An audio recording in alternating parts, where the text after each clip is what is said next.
It's 10 o'clock, but should we give people another minute to join? Because we're expecting a lot more people than are here. You all tell me. I think you should give one more minute, but then I think you should start, and people should remember everyone should mute except for the person who is speaking. Okay. Maybe they have a hard time with the time difference.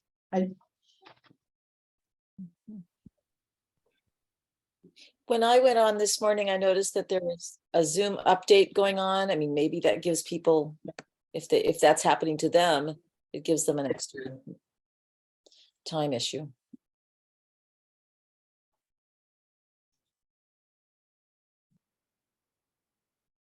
Yeah, people are really piling in now. So Rishi, don't forget to start the second record. It's we're ready on our end. Okie doke. So here we go. Okay, namaskar and welcome everybody to the NHE Teacher Preparation event. So wonderful to see all your faces, and haven't seen some of you in a long time.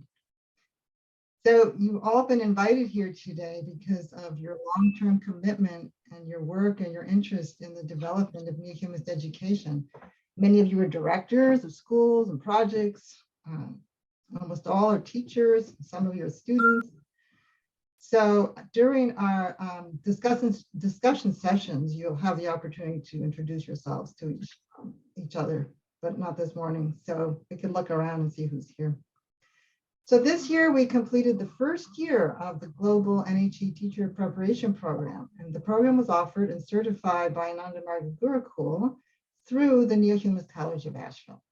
Now we completed the first year with about 16 students from different parts of the world. Double that number of students, around 30 students participated partially in the program. So as we all know, the philosophy of Neo-Humanism was given by Sri Sarkar in 1981 in a series of discourses that later were put in the book, Liberation of Intellect, Neo-Humanism.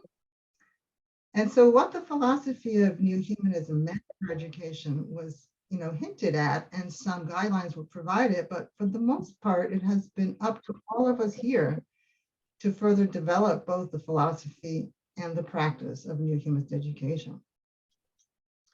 And we are at a moment in time now when this educational model is in the process of, really clarifying and expanding its character so that we're in a better position to share it with the world.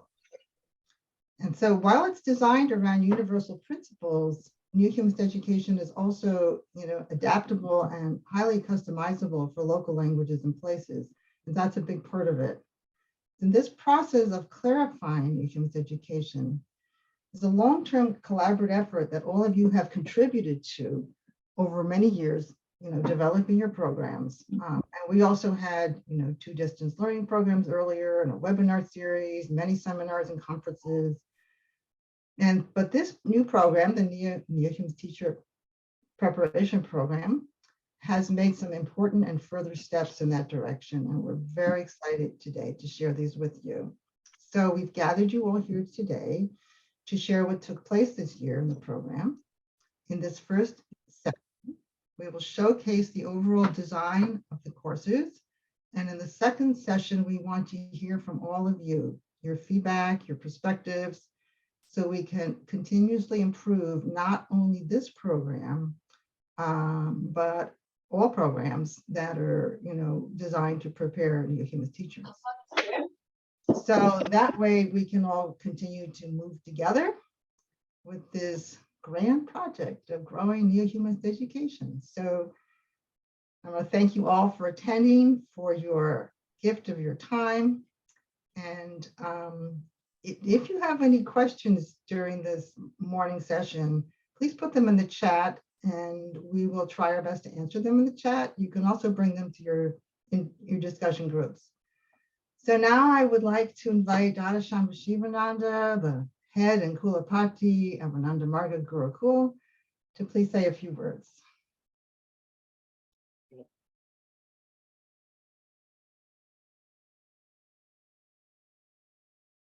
Thank you very much for hosting this very, very important event of Ananda Marga Gurukul. one of the first initiatives that we took when Baba gave this Anandma Gurukul was to bring all our schools all over the world under one umbrella, because as Baba had dictated that this would replace the Ananda Marga Board of Education. Anandma Gurukul would replace Ananda Marga Board of Education, and he created its own structure for it. So it has taken us almost 30 years to bring it to the level where we are today. And I like to draw your attention to the Neo-Humanist College of Asheville. Why we chose it? Because it is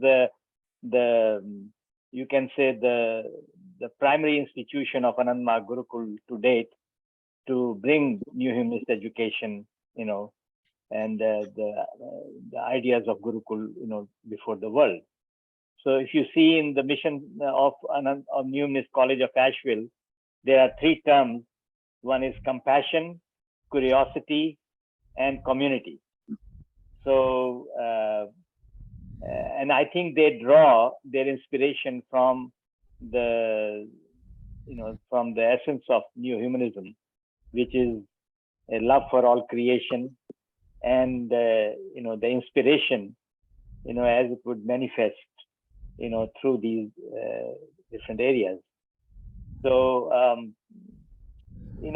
I have always said that Neo-Humanism is transcendental in nature because it links up to the highest value there is in the creation, which is the universal love, the devotion. It is transdisciplinary, and it is, every aspect of life. It is dynamic.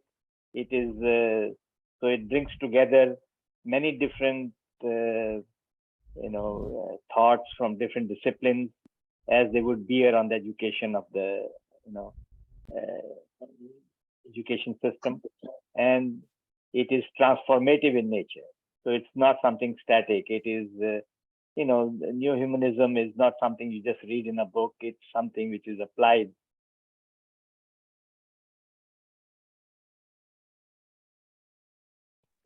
in the life of the teachers as well as in the life of the students.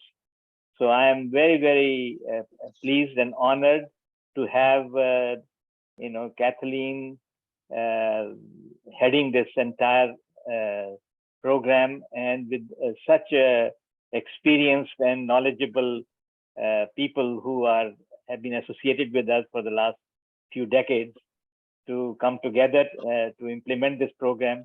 And all the best and from my side, and I hope that this will prosper and grow. And so far, whatever feedback that I have received, through the grapevine, it has been a very successful initiative. And thank you, Arati, for and Rishi and everybody else for making this happen. So we met one another in Italy last time, face to face, and then we had an online global conference where people from 83 countries, about 1,200 people from 83 countries joined together on an online conference that we had. And this is, I think, since that time, this is the first time that we are meeting again.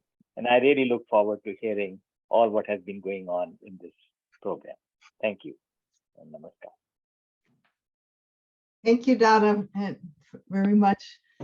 And now I'll ask Sid Jordan, the director of Neo-Humanist College of Asheville, to say a few words of welcome. Namaskar. It's indeed a great honor to be a part of this Neo-Humanist education effort. And the Neo-Humanist College of Asheville is playing a central role until we get the university at Anandanagar functioning more fully. So we are honored to play this role, and indeed it's a privilege to help with the development of the flagship course for neo-humanist educators all around the world. It's been thrilling to participate in such an endeavor. This hybrid college of the Neo-Humanist College of Asheville is principally an online learning college in the beginning, but we're looking forward to the mentoring aspect of it.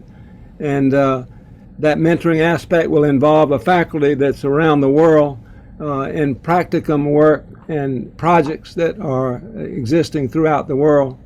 And so we're looking forward to this development of having more mentoring going on. But this course, this flagship course of Neo-Humanist for Neo-Humanist educators is an example of that.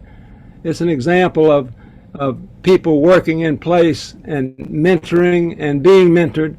And it's obvious that the teachers who participated in this course are going to be playing a principal role in mentoring other students as we develop. So I'm delighted to be a part of this initial with the Neo-Humanist educators. We looking at a future of developing a much broader curriculum with yoga and intuitional science and transformational social sciences, and a plethora of courses and faculty that we are vetting, and we are striving to maintain quality of education. And so far, that effort has been rewarding in attracting such a faculty that we have now.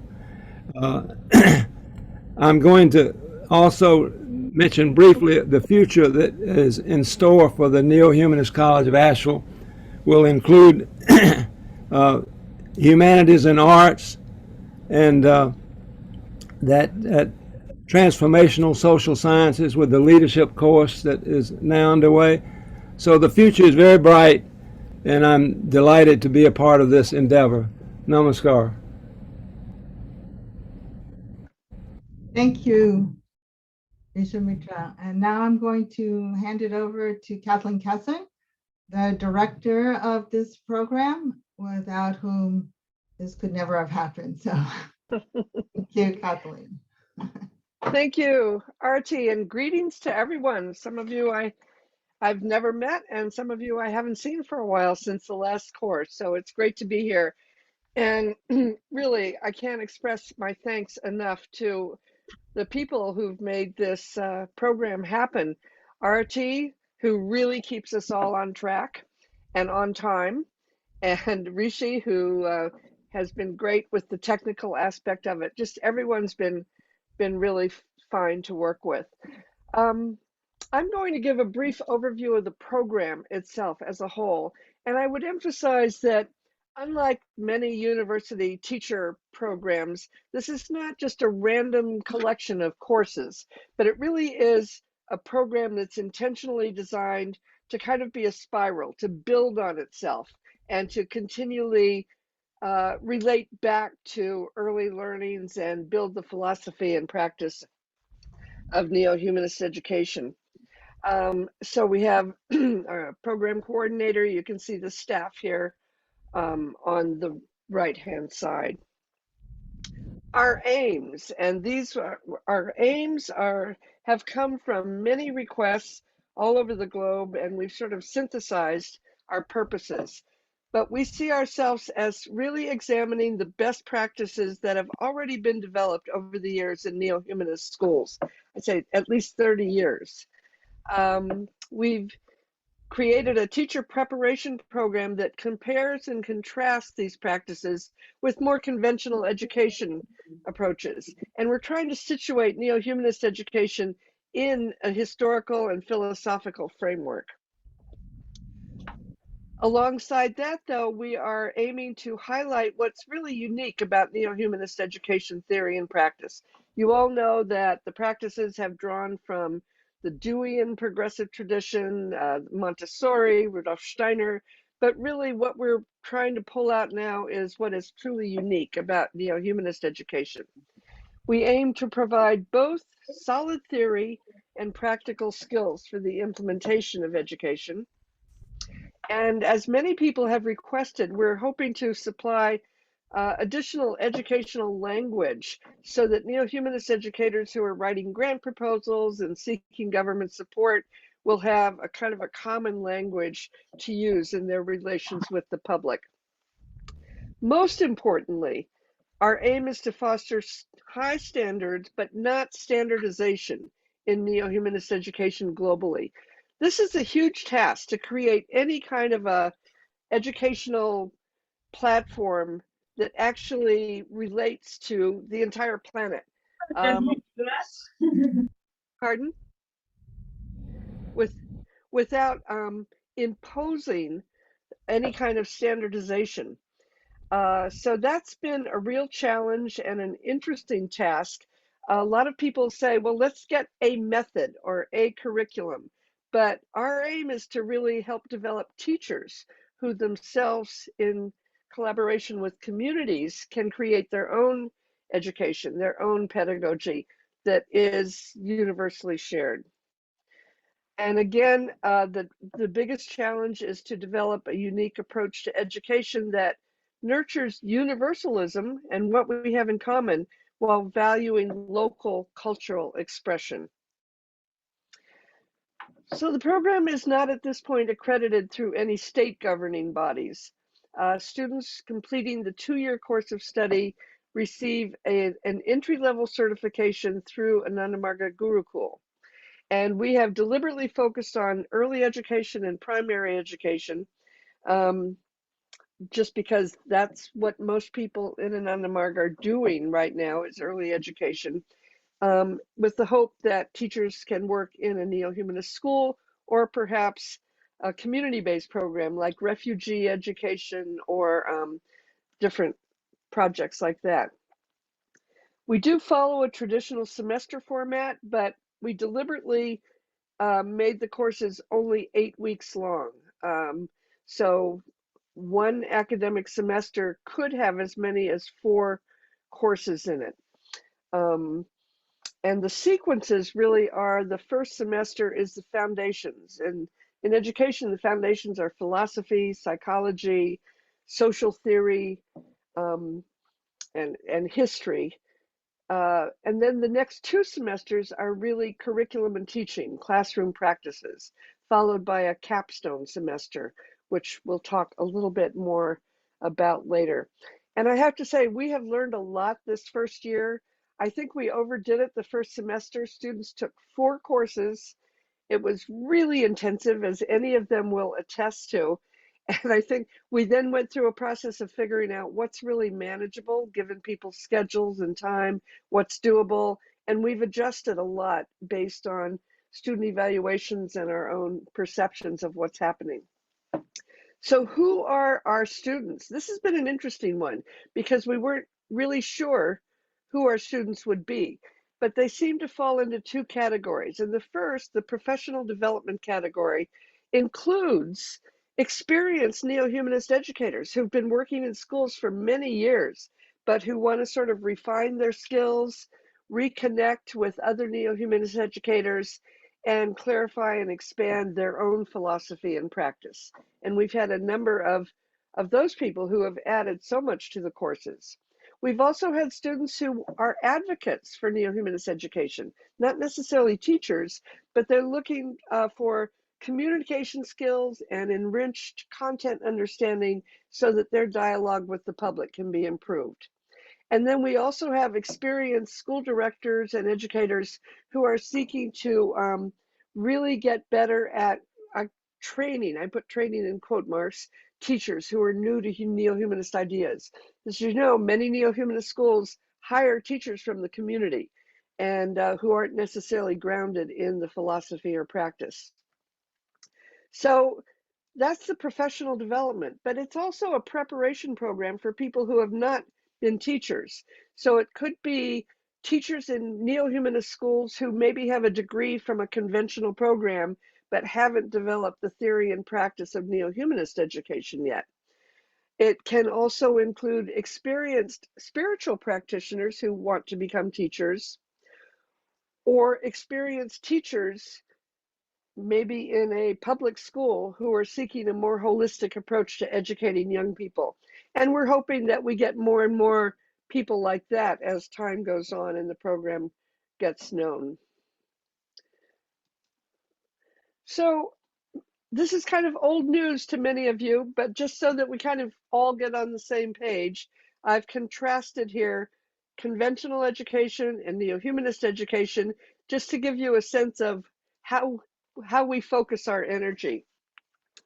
Conventional education is mostly about the external world. Neo-humanist education, obviously there's a genuine effort to balance introversial knowledge and extroversial knowledge. In conventional education, it's mostly discipline specific. Students study math, they study science separately, social studies, etc. In neo-humanist education, the effort, at least in our program, is interdisciplinary and integrated, really recognizing that life and learning are not separate tasks. In conventional education, it's very abstract, it's textbook oriented. The ideas are not necessarily related to the student's culture or community. We believe that learning is best grounded in local culture and language in a context of universal relationship and connection. Couple more things. In conventional education, lessons have predetermined outcomes, and we just had a course in curriculum planning where we looked at this. Lesson planning is kind of a mechanistic linear process, but in neo-humanist education, there's a very sophisticated approach to curriculum. It's emergent, based on the newest ideas in quantum theory and chaos theory. Subject matter is relevant to student interest, local concerns, and hopefully universal consequences. In conventional education, students are graded and assessed on external outcomes given by teachers or states or governments. But in neo-humanist education, we call it authentic assessment. We ground it in a model of strength, not deficits. So we're not trying to fix children, we're trying to build on their capacities. Conventional education learning is competitive and students are ranked, and this is very closely related to the kind of sort of capitalist corporate culture we work in, we live in, but we're trying to shift the narrative to a more cooperative, inquiry-based approach.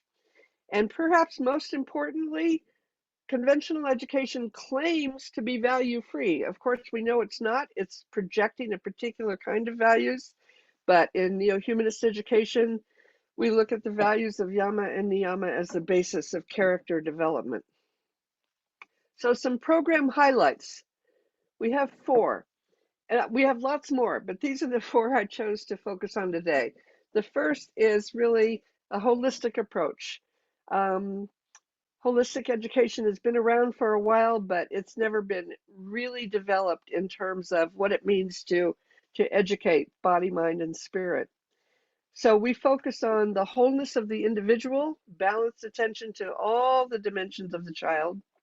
We focus on the wholeness of reality, and this is understanding the connections between humans and the natural world, the systemic nature of creation, and really building on the importance of relationships, the deep ecological relationships, as well as the subtle ways that changes in anything like the butterfly effect affect everything else at some level. The holistic approach is transdisciplinary, as I mentioned before, and we also emphasize multiple ways of knowing. Rational thinking is extremely important, but so are other ways of knowing, ancestral knowing, traditional ecological knowledge, and embodied and experiential knowing. The holistic approach, we explicitly teach Ashtanga yoga and contemplative practices with the aim of the child coming to know the many layers of the self, cultivating wisdom, and as Arun so brilliantly has written about, developing a strong sense of identity, meaning, and love for all creation. And again, the character development grounded in values. So the teaching methods, there's no one best method, but in general, the effort is to draw out the inclinations and potential of the child and encourage awe, wonder, and the imagination, the higher levels of the mind. So arts-based learning is essential. We all have heard the aphorism, art for service and blessedness. We take that seriously. We think that literature, music, theater, painting are at the center of neo-humanist education. They're not frills or extras. They're really at the center as vehicles for teaching all subjects and also giving all students opportunities to express themselves differently. We aim to expand the inventive, intuitive, imaginative, and transcendent powers of the superconscious mind with the arts and infuse learning with joy. The arts are powerful ways to learn about oneself and communicate with the world. And we do have a chapter in our text on the science of learning, and we know now that arts education engages the whole brain and makes learning more effective. And importantly to me is the arts can connect us to ancient wisdom practices, and we'll talk more about that later. Play is essential. We know this. Sarkar talked about this many times, the importance of joy and play in childhood learning. Develops the imagination, fosters communication, creates a context for identity development, develops courage and a spirit of adventure, and importantly, helps with social emotional intelligence.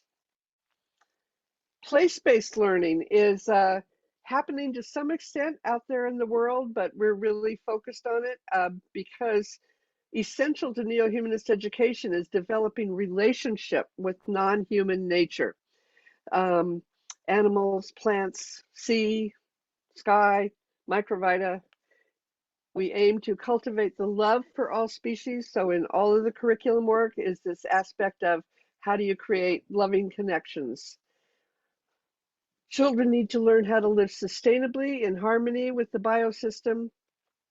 And there's a critical dimension to place-based education too.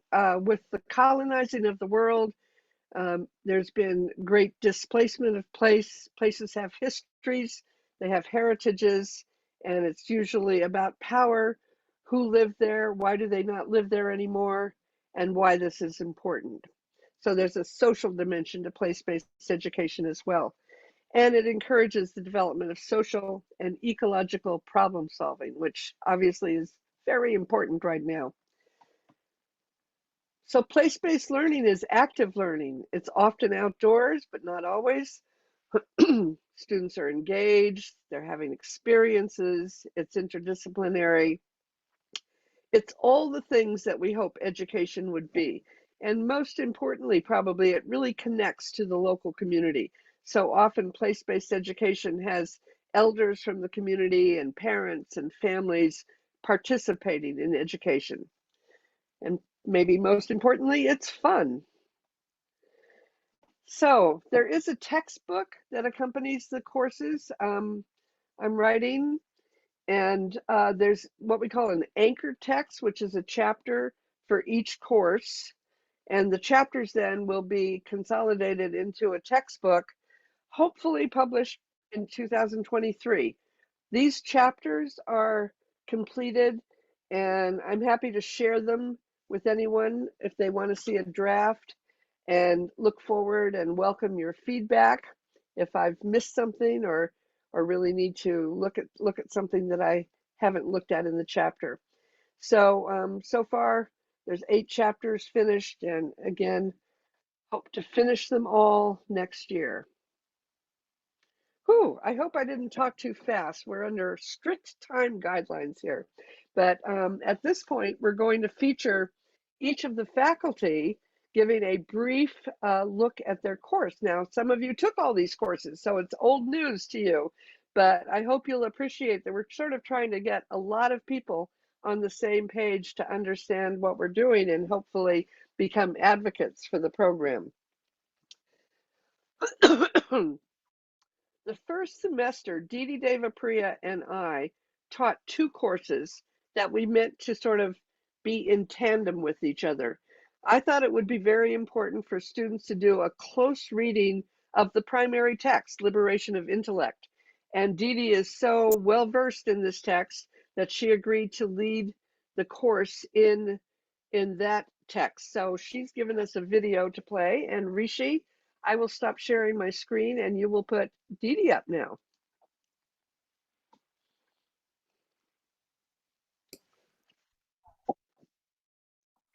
Namaskar.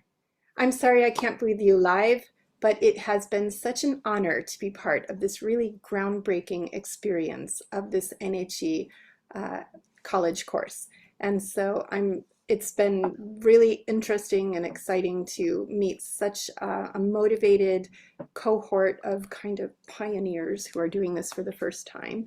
And, you know, I learned a lot as just by teaching it and by learning from the participation and the reflections of all of those who were in the course. I'm going to share with you a brief introduction and overview of what we did in the course. So my course was called NH 100, Introduction to Neo-Humanist Philosophy. My name is Dedyananda Deva Priya, if you don't know me.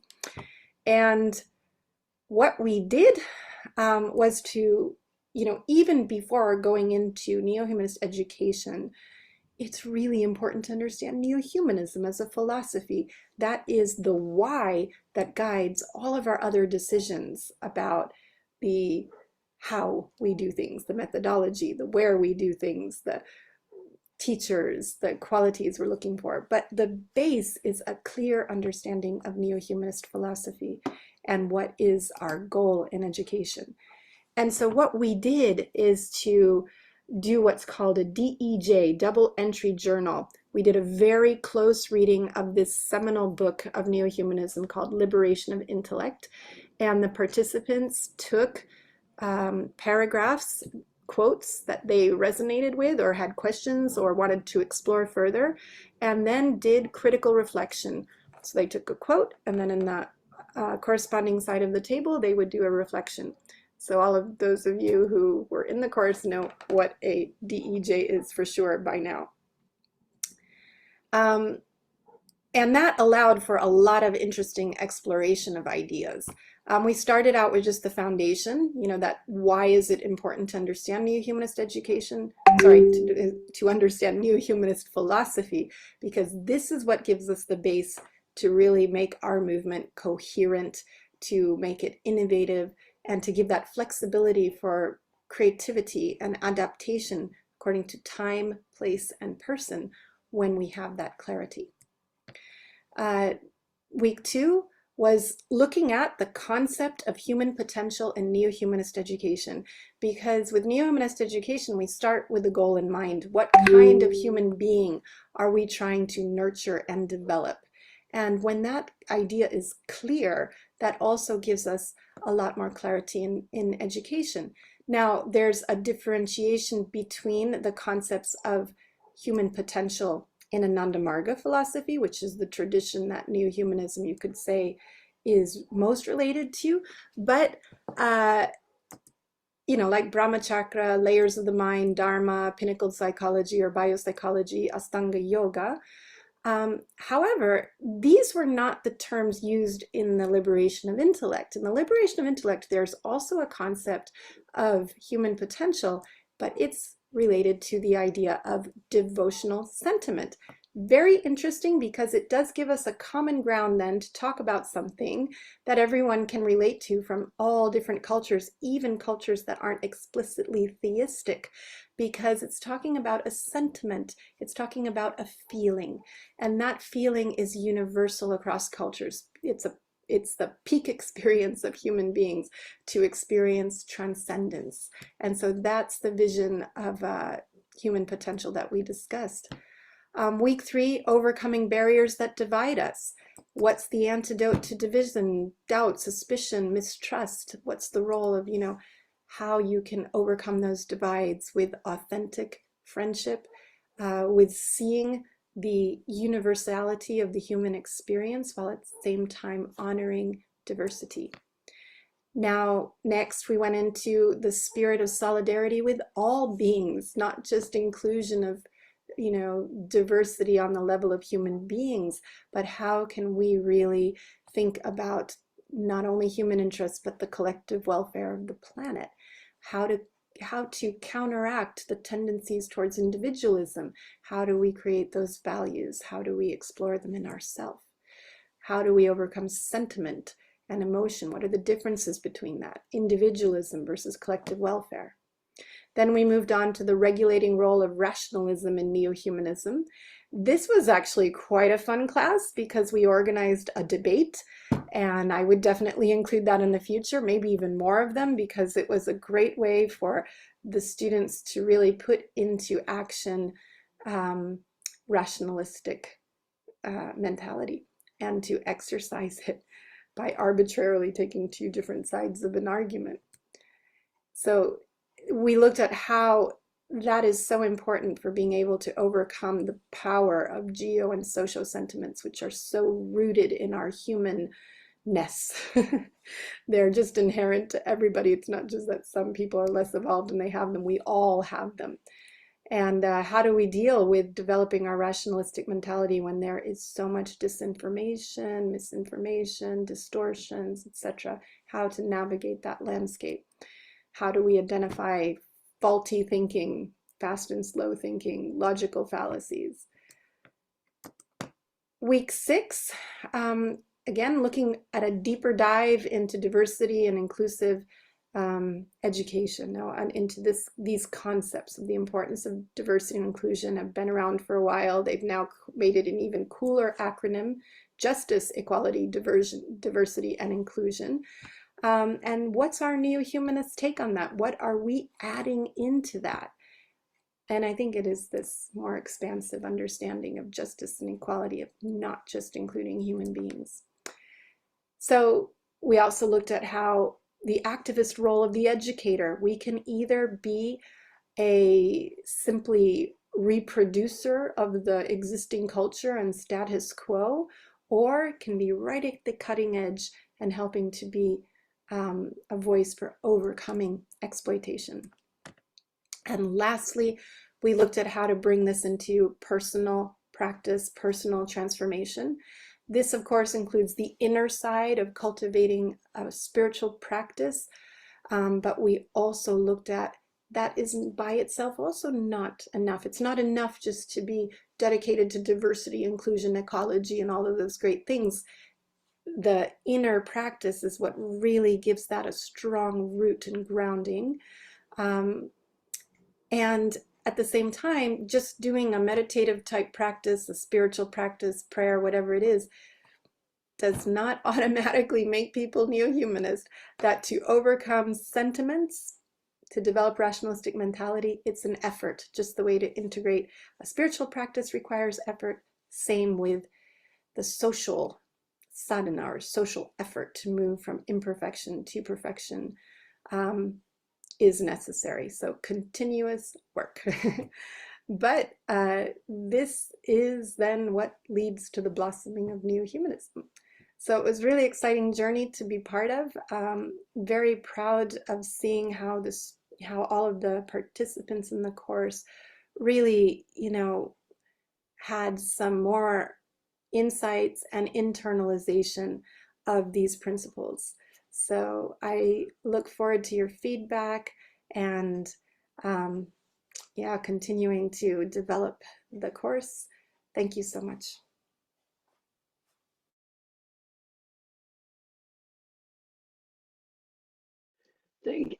Thank you, Dee Dee. And like you, I find that the more often I read that primary text, the more I learn and the better I understand things. I will share my screen now. Let's see. Get the right one here. So I want to remind everybody that if you have questions for a particular faculty member, to please put them in the chat. We will do our best to respond to questions in a timely way, but then we'll also hang on to them and maybe raise them as further questions in the discussion. So alongside the close reading of the primary text, had a general philosophy of neo-humanist education course. And this was designed to explore the main ideas of a neo-humanist philosophy of education. And it also served as a foundation for subsequent learning in the program about the more practical aspects. And I will note, let's see, can you all see the green screen now? Or do I need to stop sharing and then reshare? Sorry about that. Okay. So interestingly, you're seeing the green, right? Thumbs up. Not yet. Ah, your screen sharing is paused. I don't know why.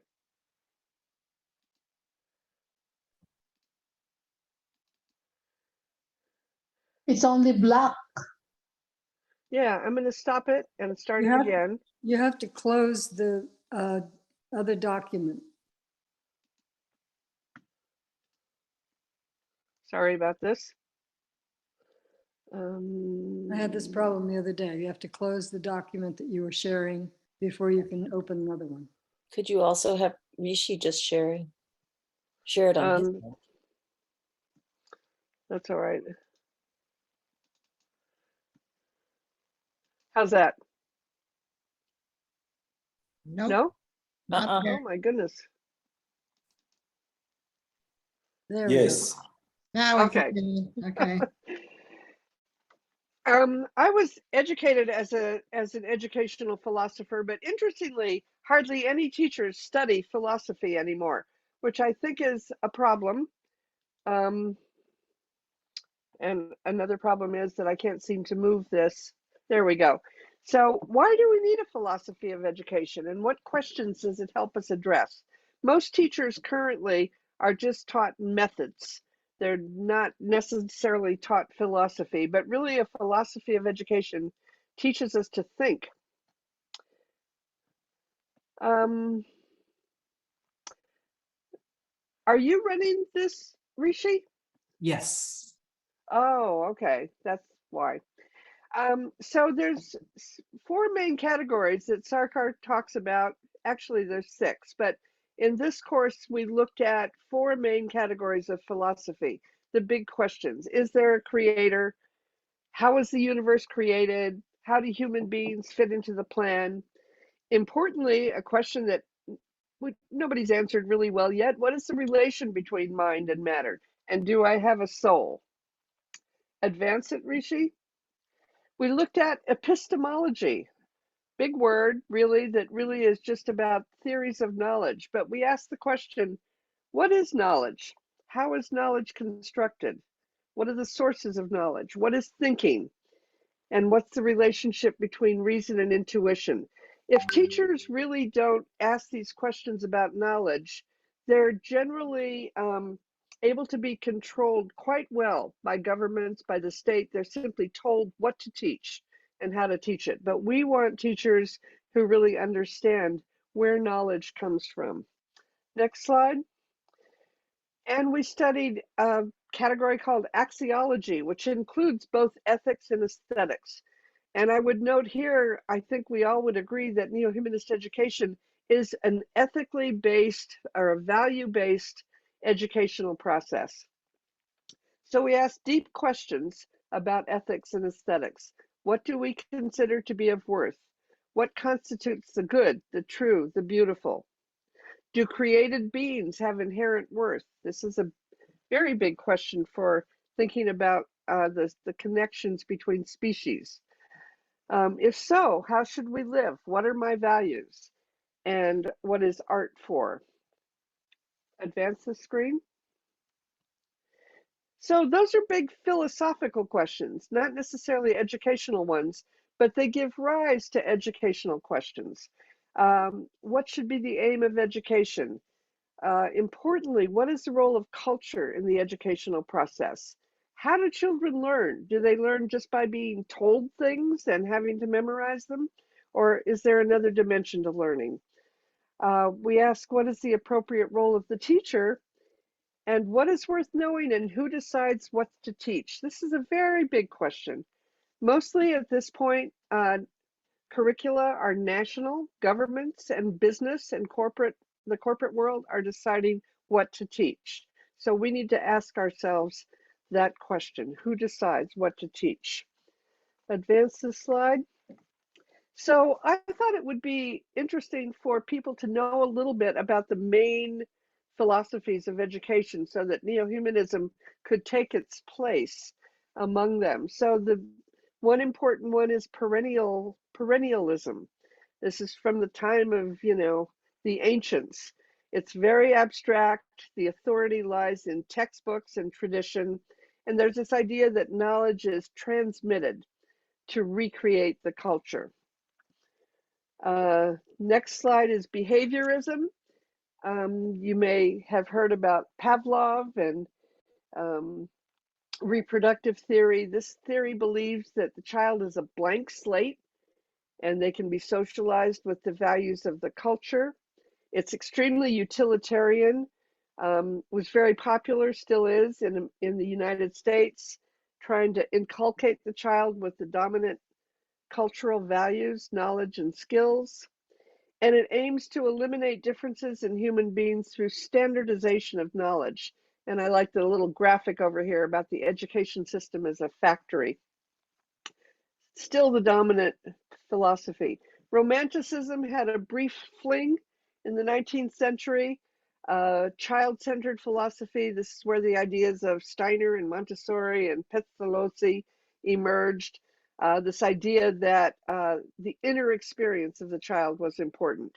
And there was an interest, they were very worried about the way that science had disenchanted the world.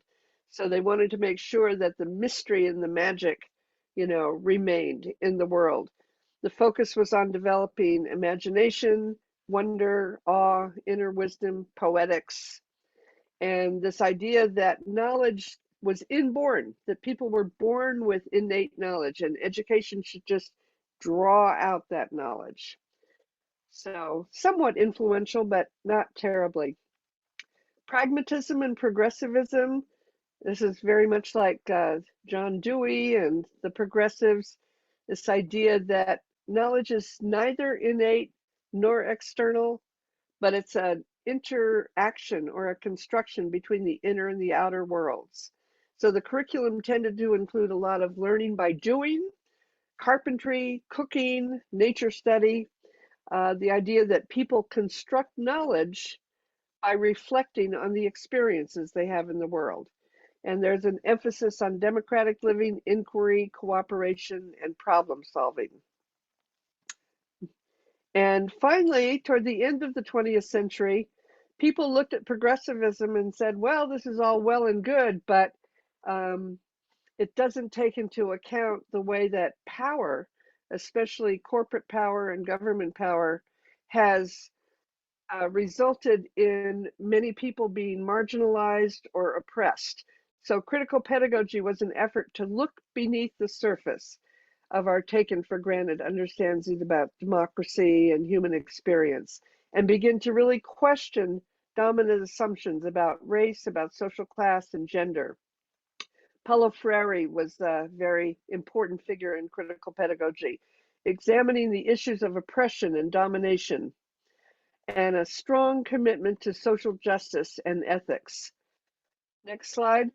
So I think you can see the sort of the commonalities, that neo-humanist education has drawn something from many of these philosophies. But what did they all have in common? They all derive from humanism, even critical pedagogy, with its emphasis on the individual and personal autonomy. And all of them elevate humanity above all other species, so they're anthropocentric. They all hold as central the idea of human progress and accept somewhat unconditionally the assumptions of economic growth, expansion, and increased personal comfort, at least for some people. And with the exception perhaps of the Romantics, they do support the separation of humans from nature and the control of nature as a resource to be exploited for human interests. So they're really all humanistic philosophies.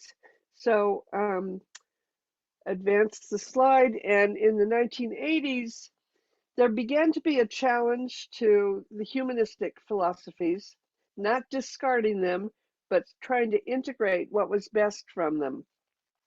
And holistic education emerged in the 1980s, and it drew from a lot of sources, from quantum physics, from ecology and systems theory, in addition to more ancient ideas of wholeness, indigenous ways of knowing, and Eastern spiritual practices. And I think we can begin to locate neo-humanist philosophy in this new paradigm of education. So the potential of neo-humanist education is very consistent with holistic education, but it does offer some unique perspectives. So our program is designed to situate neo-humanist education within the history and context of holistic education, but also to highlight some unique characteristics. Next slide. So some of the unique emphases, and these were developed by students in the course based on our reading. So we began to generate some unique qualities. Clearly, the balance between inner and outer knowing, the balance between scientific learning and contemplative learning. And I think this is truly unique, aiming to reconcile humanity's hunger for spiritual development with the commitment to scientific thought and a rational society. This has not been done by the alternatives at this point. The instruction in Ashtanga Yoga, emphasizing the essential interconnectedness of people with all of creation and expanding the heart to embrace all species. So in neo-humanist education, young people have to learn to grapple with the ethical issues of what does it mean that, to embrace all species? What is the moral standing of a river? So those debates are important in neo-humanist education. And I think Donna suggested here this idea of neo-humanism as dynamic. And I would say that nothing that we're teaching in these courses, nothing that's in the textbook may be relevant in another 50 years. If we do it well, neo-humanist education will evolve along with current knowledge and current evolution, and it will change with the time, the place, and the circumstances. So what we have now is simply what we have in the moment. Share a couple of assignments that we had in the course. I'm really interested in exploring the relationship, the epistemological relationship between language and ways of knowing. And I have real questions about how do we cultivate this sense of connection between humans and non-human others? Importantly, what do we have to learn from indigenous worldviews? And oh my goodness, there's a spelling error. Can we learn to think like a tree? Next slide. So the assignment was, and typically our assignments are not all academic research papers. We try to mix it up and make it enjoyable and fun and aesthetic. I asked students to choose any being, a plant, an animal, a tree, and to just sit in meditation with that being for 20 to 30 minutes. And they read an important article about language by an indigenous scholar and the way that language structures the way we see the world.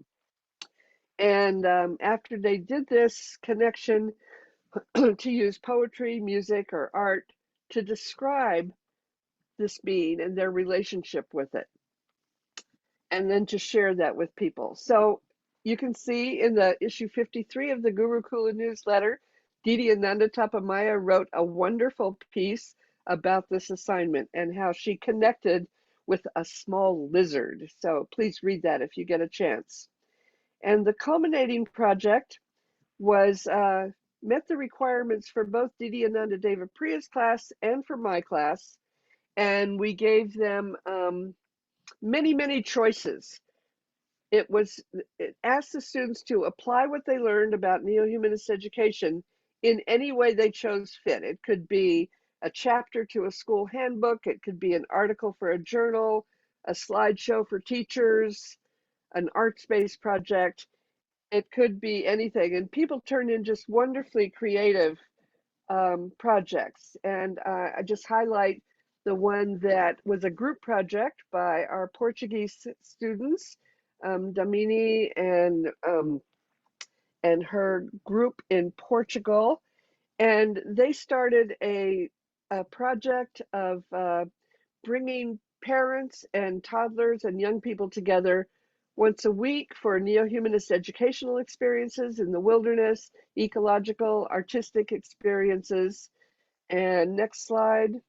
And I'm happy to report that this seems to be growing into a school. So within the next year or so, we may see a new primary school at Ananda Valley based on neo-humanist philosophy.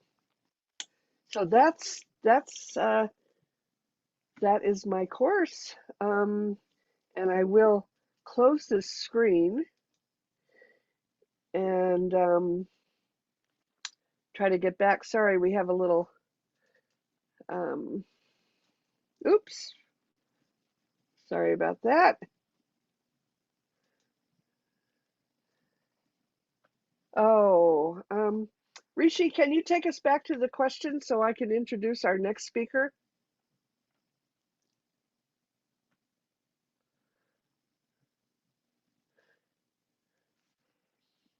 Can you share the screen of the introduction? Yes, one moment. Okay. So those were the first two courses. They were done in tandem. Students were completely overwhelmed. We gave you all way too much work to do, and they did it beautifully. So the next semester, or the next sequence,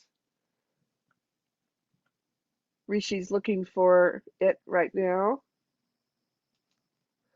Okay, was Neo-Humanist Education 105, Child Development from a Neo-Humanist Perspective.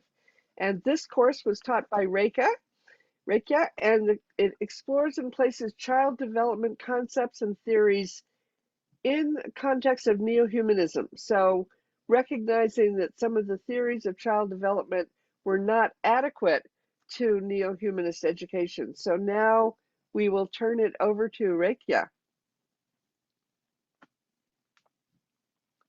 All right, thank you, Kathleen. And I think Rishi has my PowerPoint ready to go. I sure have appreciated seeing, these summaries of the first two courses, because it just emphasizes to me how well we communicated as faculty, because the next couple of courses worked so beautifully in terms of carrying forward those philosophical concepts.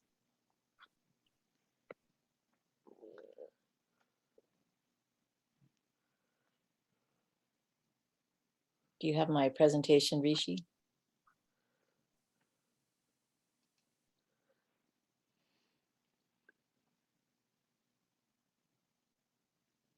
Thank you. So, as Kathleen explained, our goal here was to really place and gain a strong foundation of how to know a child in terms of their development. So I like to start out with this wonderful Emily Dickinson quote that looks at the individuality and yet the universalism of our growth and development as humans. Growth of man, like growth of nature, gravitates within. Atmosphere and sun confirm it, but it stirs alone. Next slide. And our goals in the class, and what I asked of the students, is to understand and apply theories of child development, which was no small task, being the huge array and difference, the amount of differences between experience and knowledge of the students. For some, it was brand new, this information, and for others, they've been working with child development theories and ideas for many years. We analyzed and, please go back, analyzed and integrated them with neo-humanist education, observed and assessed a child's developmental domains, one child in particular. For most students, they had access to a child to study.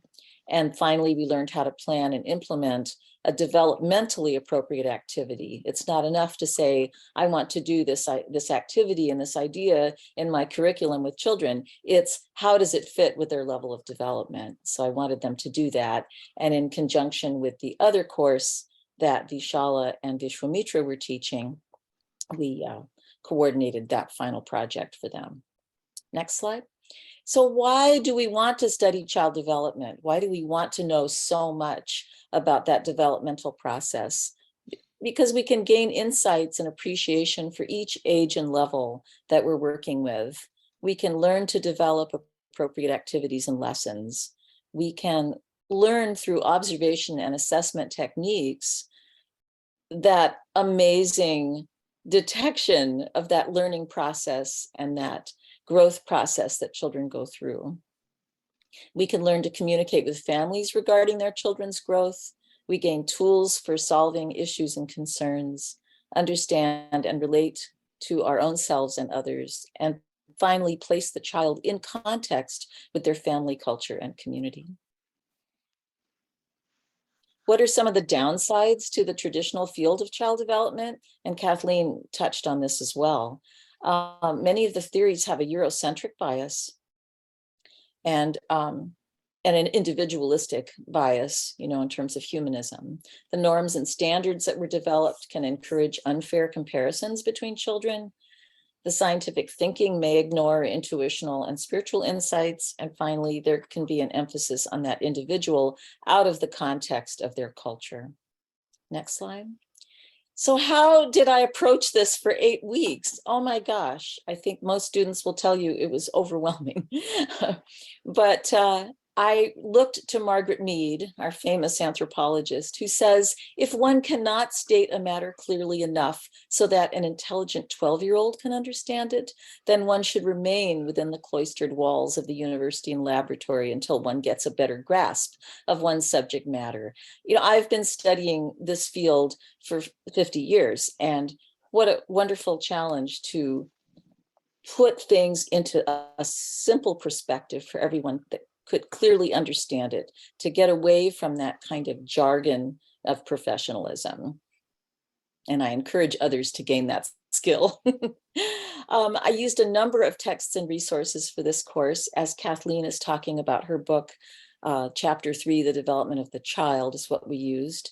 I also looked to the very large text that Arati and Didi Nanda Rama put together called NHE Foundations. There were quite a bit of information in there. Niti Gannon's book, Teach Me to Fly, has some developmental sections. The National Association for the Education of Young Children has a wonderful book called Developmentally Appropriate Practice, which is based in the US. It's a wonderful organization. For the moral development section, we looked to Didi Ananda Devapriya's book, Every Child Has an Inner Compass, plus various information from NHE schools handbooks and a ton of articles and videos. My goal when I use materials with the students is to put it out there, have a huge resource list they can refer to later if there's any questions they're having about any of those little details that we discussed. Go ahead. The field of child development is huge, or the field of the whole human development encompasses psychology, sociology, anthropology, education, plus biology, neurology, and other sciences. Next slide. We looked to P.R. Sarkar's wonderful quote about the holistic aspect of neo-humanist education, when he says the real meaning of education is trilateral development, simultaneous with physical, mental, and spiritual realms of human existence. And this is, there's a lot of inspiration in his descriptions of neo-humanist education that we always want to keep grounded in. He ends with saying it leads to greater wisdom, freedom, joy, sensitivity, compassion, benevolence, and purpose by looking at that whole person and helping them develop in all those ways. Next slide. And after reading that quote, I was able to find a similar quote from a developmentalist, William Crane, in his Theories of Development book, where he talks about, humanism. He says developmentalists like humanists are trying to show how at the deepest levels we're all the same. Developmentalists shy away from topics concerning how one person is better than another and focus instead on our common humanity. They want to show that at bottom, we all have the same yearnings and that we all share them and can help in the building of a universal human community. I love this quote because it shows how, we're all very connected. What's missing here, however, is that deeper knowledge that neo-humanism brings us in looking at all beings. So the theory categories that we studied were the biology-based theories, psychoanalytic, environment-based, cognition-based, and contextual. I'm going to run through this really quickly with you, if only just to show the levels that we looked at and how we were able to try at each point to place them within different cultures and within the neo-humanist philosophy. I place anthroposophy and Waldorf Steiner's work into the biology-based theories, and I mention it somewhat just because his theories do cover a lot of stages, looking at those 7-year stages, things like that. But it's hard to place some of these folks, so I just put him in there as an example. Next slide. The psychoanalytic theories we looked at somewhat, but it's always good because they're such a basis to the field. Next. The environment-based, Kathleen mentioned about behaviorism. It's out there, it's a basis to a lot of educational theory, so it's important to understand where it fits. Next slide. The cognition-based theories, there's a ton of them, and we looked very closely at Piaget and Vygotsky, various language development theories, moral development, stages of art and drawing, and Howard Gardner's multiple intelligences theory. And the contextual ones, where we look at more of the effect of culture and how that fits with a person's development. And that is where I placed neo-humanism. This is my idea, but I think it fits when you're looking at all these theories because we're emphasizing that interaction between individuals and the environments they grow up in. I mentioned developmentally appropriate practice. It covers the period 0 to 8 years. There's also a code of ethics that I really feel is quite well done. Next slide. This lists out the topics we covered. As I said, it was a huge amount to cover in 8 weeks. I still hear back from students about how they're still digesting this material, but it's an overview, and at some time later, students can look more closely at some of these areas that they might want to specialize in. But we looked at prenatal and infancy, toddlerhood, preschool, early childhood. How do you go about interviewing and observing a child to get the most information, and how we basically step back and learn to understand and honor their learning process. Looking somewhat at atypical development, please go back, Rishi. And then, what are special needs? How do we best help with inclusiveness of children who are learning differently? School age, and during that week, we also looked at moral and spiritual development. We did a little nod to early adolescence because we know some teachers working up through 8th grade. So we wanted to make sure we covered those 12 to 14-year-olds. And then finally, they did their final project presentations teamed up with the other course, where they look at a particular child they studied, but also were able to apply a developmentally appropriate approach to a creative activity through the Creative Brief project in the 107 class that you'll hear about. Next slide. 2 guiding lights I really like students to get from this class is the importance of stepping back, observing, and allowing children to fully be in their own developmental level. And finally, we want to learn to appreciate and acknowledge the interactional and transactional dance that happens between the child and the caregiver. We take so many cues from the children we serve. They teach us so much. The weekly assignments always included reading, of course, but we had what I called the World Cafe online discussion, where we focused on cultural aspects of development. And finally, they would have an application assignment where they got to have some practical experience in gathering information toward their final project. Here's one student project example from the final conclusion from her developmental summary of a 4-year-old. And she included some samples of artwork the child had done. But she writes, in conclusion, I would suggest for her continued growth She'd be introduced to more spiritually based stories and daily examples, especially with the fact that she's a sponge and there's so much noise happening in the world that cannot be kept out, even with the best of intentions. Support her spiritual foundation. My other suggestion would be to introduce her to some organized play groups or activities outside the home. She's very coordinated and appears athletically inclined, but I feel the structure and socialization would be a good supportive environment to further her overall growth and development. Lastly, I plan on doing more hands-on creative projects with her.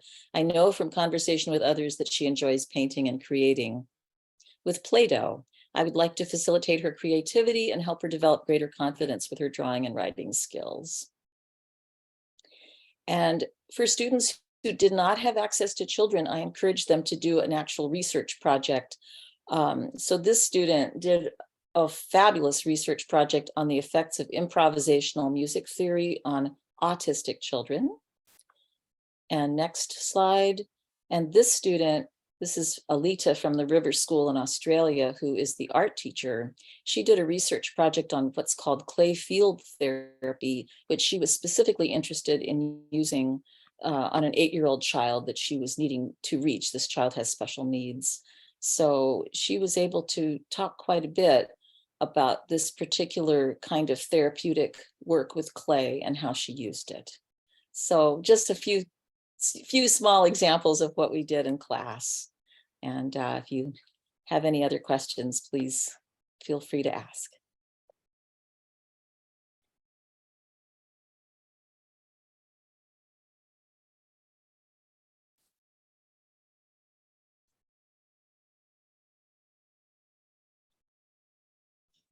You're I muted. think, yes.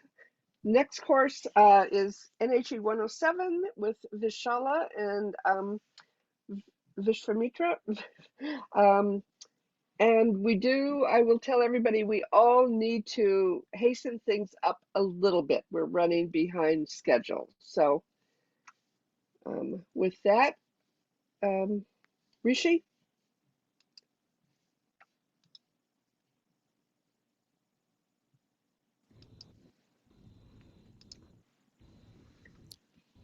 That's the last slide, Rishi, in the PowerPoint.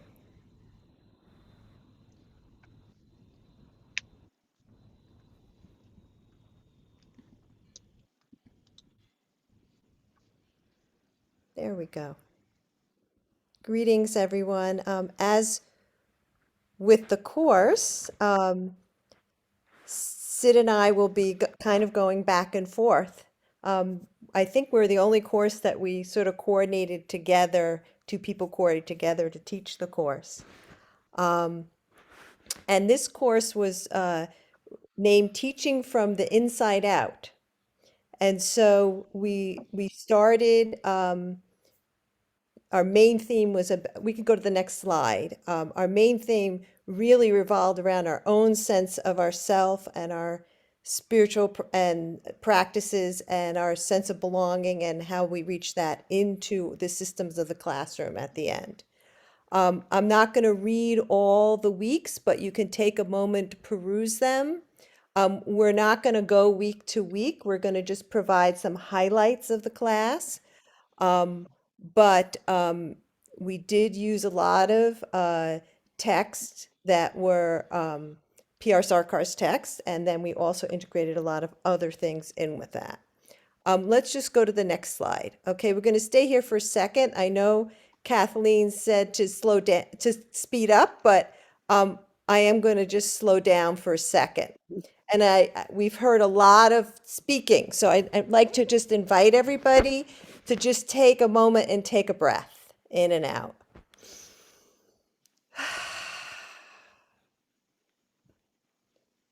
Because in the class, I'm going to breathe one more time.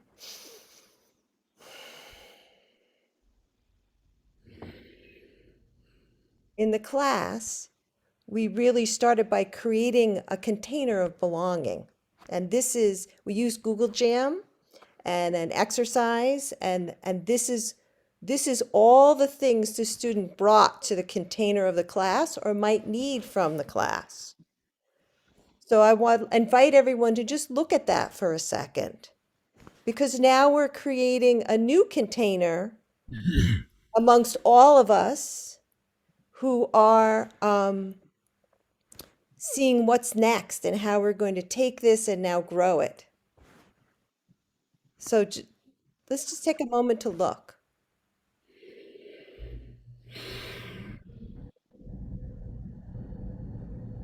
And think about in this new container what we might bring, just like the students did.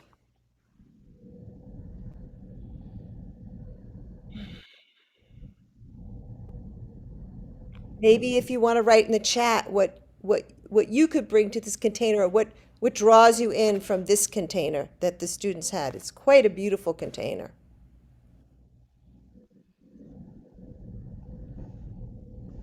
Okay, let's move to the next slide. I'm going to let Sid Vishwamitra talk a little bit about how we started after we created this container, how we started in the journey from inside out. So Vishwamitra, if you'd like to talk. Yeah, namaskar. So we started from the inside, of course, with the pranadharma. And pranadharma includes the individual characteristics and of an individual, and also the social and cultural aspects. I think we're very much familiar with the individual aspect that has to do with our constitution, what we've inherited, our karma, what we've inherited, what we've acquired, what's been imposed on us by culture. But the social aspect has to do with a national and regional character that people have. And I think very often we don't think about this. And Baba brings this to the foreground, that we have been very much influenced by our culture and our family and our national character, and that we need to be cognizant of that. The biopsychology provided the foundation for the expression of that pranadharma, both culturally and individually, in terms of looking at all of our vrittis, all of our characteristics, all of our personality characteristics. And then this biopsychology looks at all 50 propensities that individuals express. And in order to better understand that, we talked not just about the origin of these vrittis and these qualities, but also what practices that we could utilize to become more aware of them and to find expression for these different characteristics, both the social and the individual. And of course that involved meditation and many spiritual practices, but satsang was a very important part of that. The satsang in the breakout groups allowed people to share at the level that they were comfortable sharing, their individual and cultural pranadharma. And this led to an openness and a kind of transparency that developed throughout the course. And all these courses that we are teaching, we had breakout groups where a major element was sharing with one another. And that satsang was a very important aspect of looking at the Inside Out course and all the courses that we taught. But the concept that unifies all of this work is the sense of belonging more to oneself, belonging to a full awareness of who we truly are at a deep level, and belonging to one another was facilitated with the group interaction.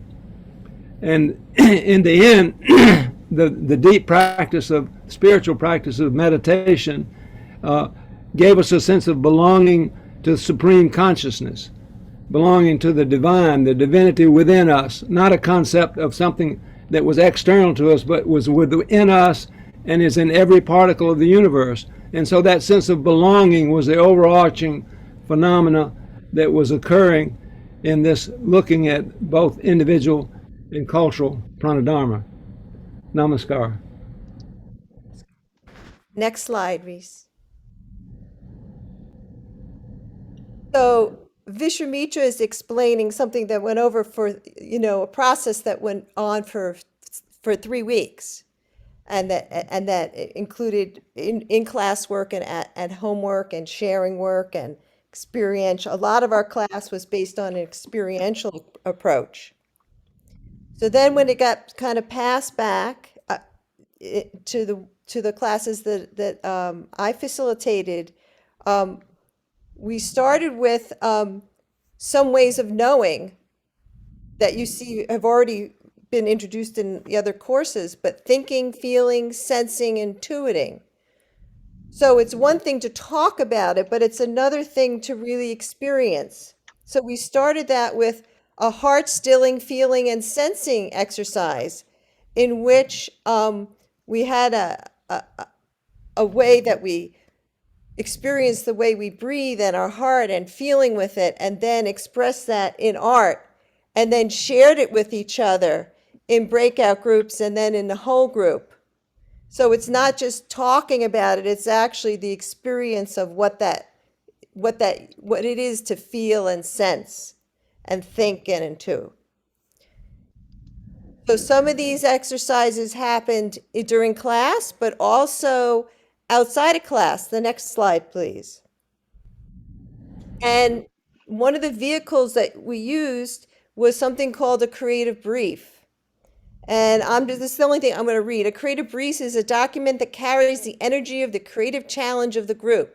It causes curiosity and a little risk, as the process requires people to go to an edge and to out loud or let be visible the results of their creative process. Designed well, it helps the group to step into the unknown in a playful way, discovering and manifesting past the future they want to create together.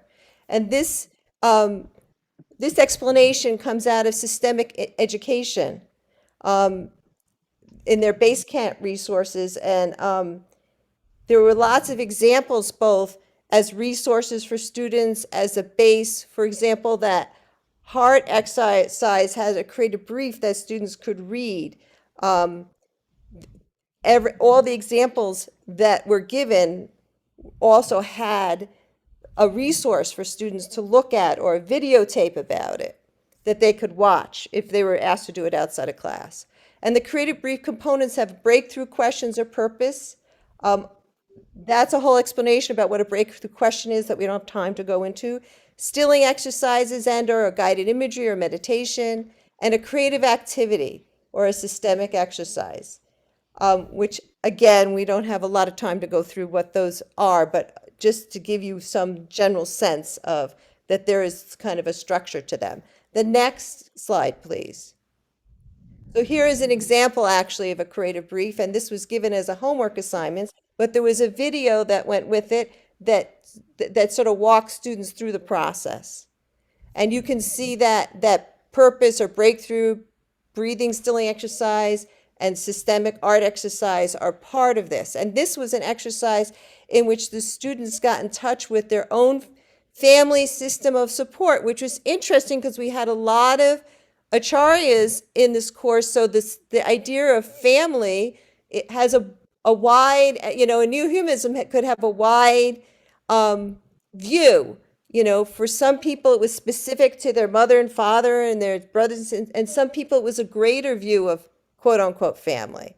So all those aspects were included, and people took it in a personal way of what was for them. And then they brought that into class and shared it as part of the next class. So we started with this idea of family and our family support. Of course, we have family challenges and difficult situations, but we concentrated for the sake of time in this class on what supports us. Next slide, please. And then we took that idea of my family and who I am and our pranadharma support, and we saw how that through this we used a lot of Google Jams interactive in the classroom, how that, when you're a teacher in a classroom, it's not just you, it's you and your system where you come from. It's the child and their parent and where they come from. That system is in the classroom. And so in the Google Jam, I can't do it today, we kind of played around with these pieces and discussed and talked about the dynamics. Also, how we can use some of these exercises as a support. This is called a pendulation exercise. So after we've sort of looked at our own prana dharma, looked at our internal support through our practices, looked at our family support and community support and spiritual support, what happens when we come with obstacles? So this is a simple exercise in which you sit with yourself and then you think of, you get in touch and look at the obstacles, and then you pendulate, you move to what are my inspirations or resources? And then back to my obstacle, and you take time to do this. And the obstacle you might get insight about how to shift, and then back to your intuitional resources again, and then back to the obstacle. So these are some exercises that also provide support, and you can be utilized in teacher training, can be utilized sometimes with older children too. So all of these creative briefs also can be used, some of them can be used with children and adults, some just for children, some just for adults, and we talked about that. Next slide, please. I'm going to let Vishwamitra back to Vishwamitra. So the results of doing a lot of the pranadharma work, it's important to point out that all the students examined the asanas that they were performing and looked at their progress with their meditation. So there was an in-depth look in the breakout groups at their practices, but it resulted in looking at how they'd express their pranadharma both individually and collectively. And so the final project was to create an art project. It could be music or dance or art or writing. And this is one example, Didi Ananda Gunamaya's expression of her individual and pranadharma and her collective pranadharma related to the where she grew up in Brazil. You can see the imagery reflects the individual and collective pranadharma. So these were beautiful projects that they created. Amazing dance, amazing writing, and music. They created some songs, they created some artwork, and we were all very inspired by their productions. Namaskar. And then with the collective project, the final project with the collective project with the other class was to take, we've done all this work with inside and out, and now how will we bring that sense of neo-humanism and belonging and connection into, and support and resource into our classroom? And so I asked the students to take a creative brief that they had seen during class and experienced and adjust it for their own time, place, and person, or create a new one. So this is Alita Bells from Australia, and she's an art teacher, and this is Colors of My Heart. And so these were all also, I should say, were put in a big file, and so everyone could share these resources. So let's go to the next slide. And you can see it's the same kind of format. The centering activities, a wonderful video. It's actually a song that she did with the students and a stilling exercise, and then she did 2 different art projects, a Colors of a Heart drawing, and then she also did a clay experience, and then some notes on using this with a particular developmental level. That's how it connected to the child development. And there's so many beautiful examples of that. But not everybody was a teacher in a classroom. Not everyone had access to children or experience. So there was also an opportunity for teachers to express in many different ways. So I'd like to end with, this was a story that was created by Didi Ananda Siddheshwari, and I'd like to just read it because she had no access to children and she didn't have any teaching, but she also had her own creative brief in her own way. I belong here. I belong to my family. I belong to my school. I belong where I feel safe and loved and cared for. I belong to the planet and I belong to the universe. So I think I'm just going to leave it there with you. Thank you. And moving right along here, we have a video for a course that was offered in the intersession at the end of the semester on Foundations of Education. And this features Mahajyoti, who taught Ashtanga Yoga for 3 through 10-year-olds.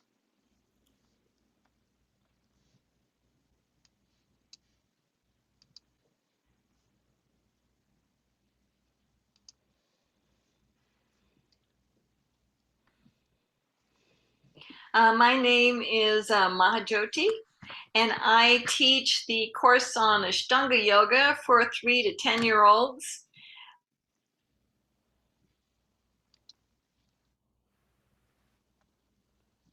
Oops. We lost her.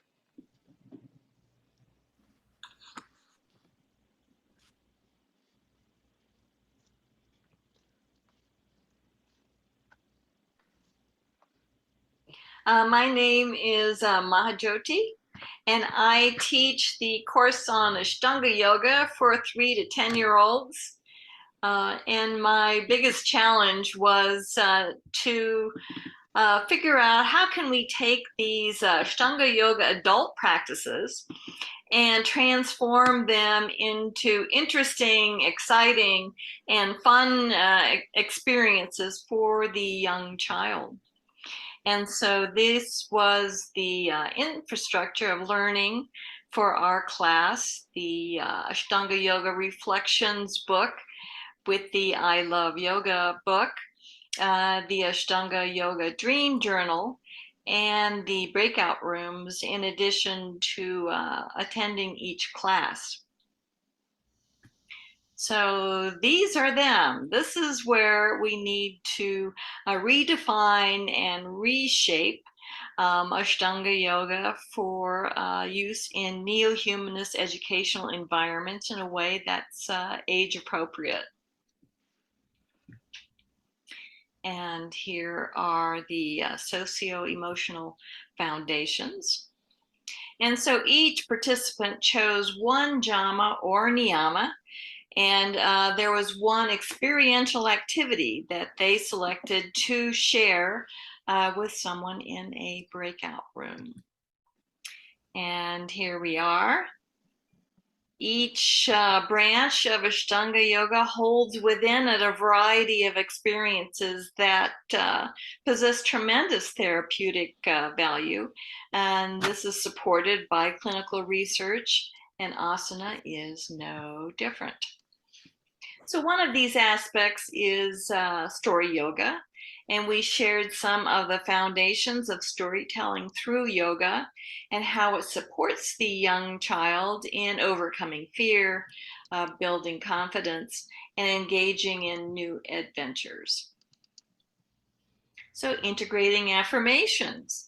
Each student in the class created a representation of an animal who possessed a characteristic that they would like to embody, and then they connected an affirmation to that. So we have, I am gentle as a butterfly, I am positive, and then there's affirmations for the students, and then there's affirmations for the teachers. I am an eagle, I fly here, or fly high. And then here is the I am as smooth as the ocean, the Multimedia Project. So we watched videos of teachers and students facilitating asana classes. And the most interesting questions that I received were, why do they have shoes on? And so that's how a 3-year-old facilitates a yoga class. So, and of course, we reviewed Nandamurti's theory of how the glandular compressions of the asana practice affect human behavior. And as we came to an end for each limb of Ashtanga Yoga, each student would summarize some of the finer points that they would like to remember and or some experiences which they would like to implement in the future in their Ashtanga Yoga Dream Journal. And so this is one of those entries. And there are countless therapeutic effects of breath awareness for young children. The abdominal breath. The research of this is pretty well established, regulating the emotions. And here are a few breath experiences which we explored that, and these breath experiences can be used throughout the day in the classroom, not just during circle time. So one of the primary pratyahara experiences is deep relaxation. And this is an example from the class. So here we see once again how those fundamental knowledge points are experienced in storytelling. It sneaks into the yoga practices once again. There's imagery, there are sensory experiences, and at the end here you can see there is a little blessing. So Nandamurti was big on blessings. So what techniques can satisfy the senses and provide focus for the young child to prepare for a successful meditation? So here are some of the questions we addressed in breakout rooms. We examined the benefits of each branch, and of course there was quite a bit of song sharing. So what dynamic and easy meditation strategies can be implemented for the young child? How can we accessorize the meditation experience? So these are the titles of a few that we checked out. And just like with adults, samadhi is the culmination of regular practices. It is the desire to share what you've learned with others and the thirst to continue that. So our final project included presenting any combination of these Ashtanga yoga practices for young children, and to do that for 10 minutes. And in conclusion, I will be sharing with you our class photo, which is right here. There's the darlings. And thank you for listening. Bhavanam Kevalam.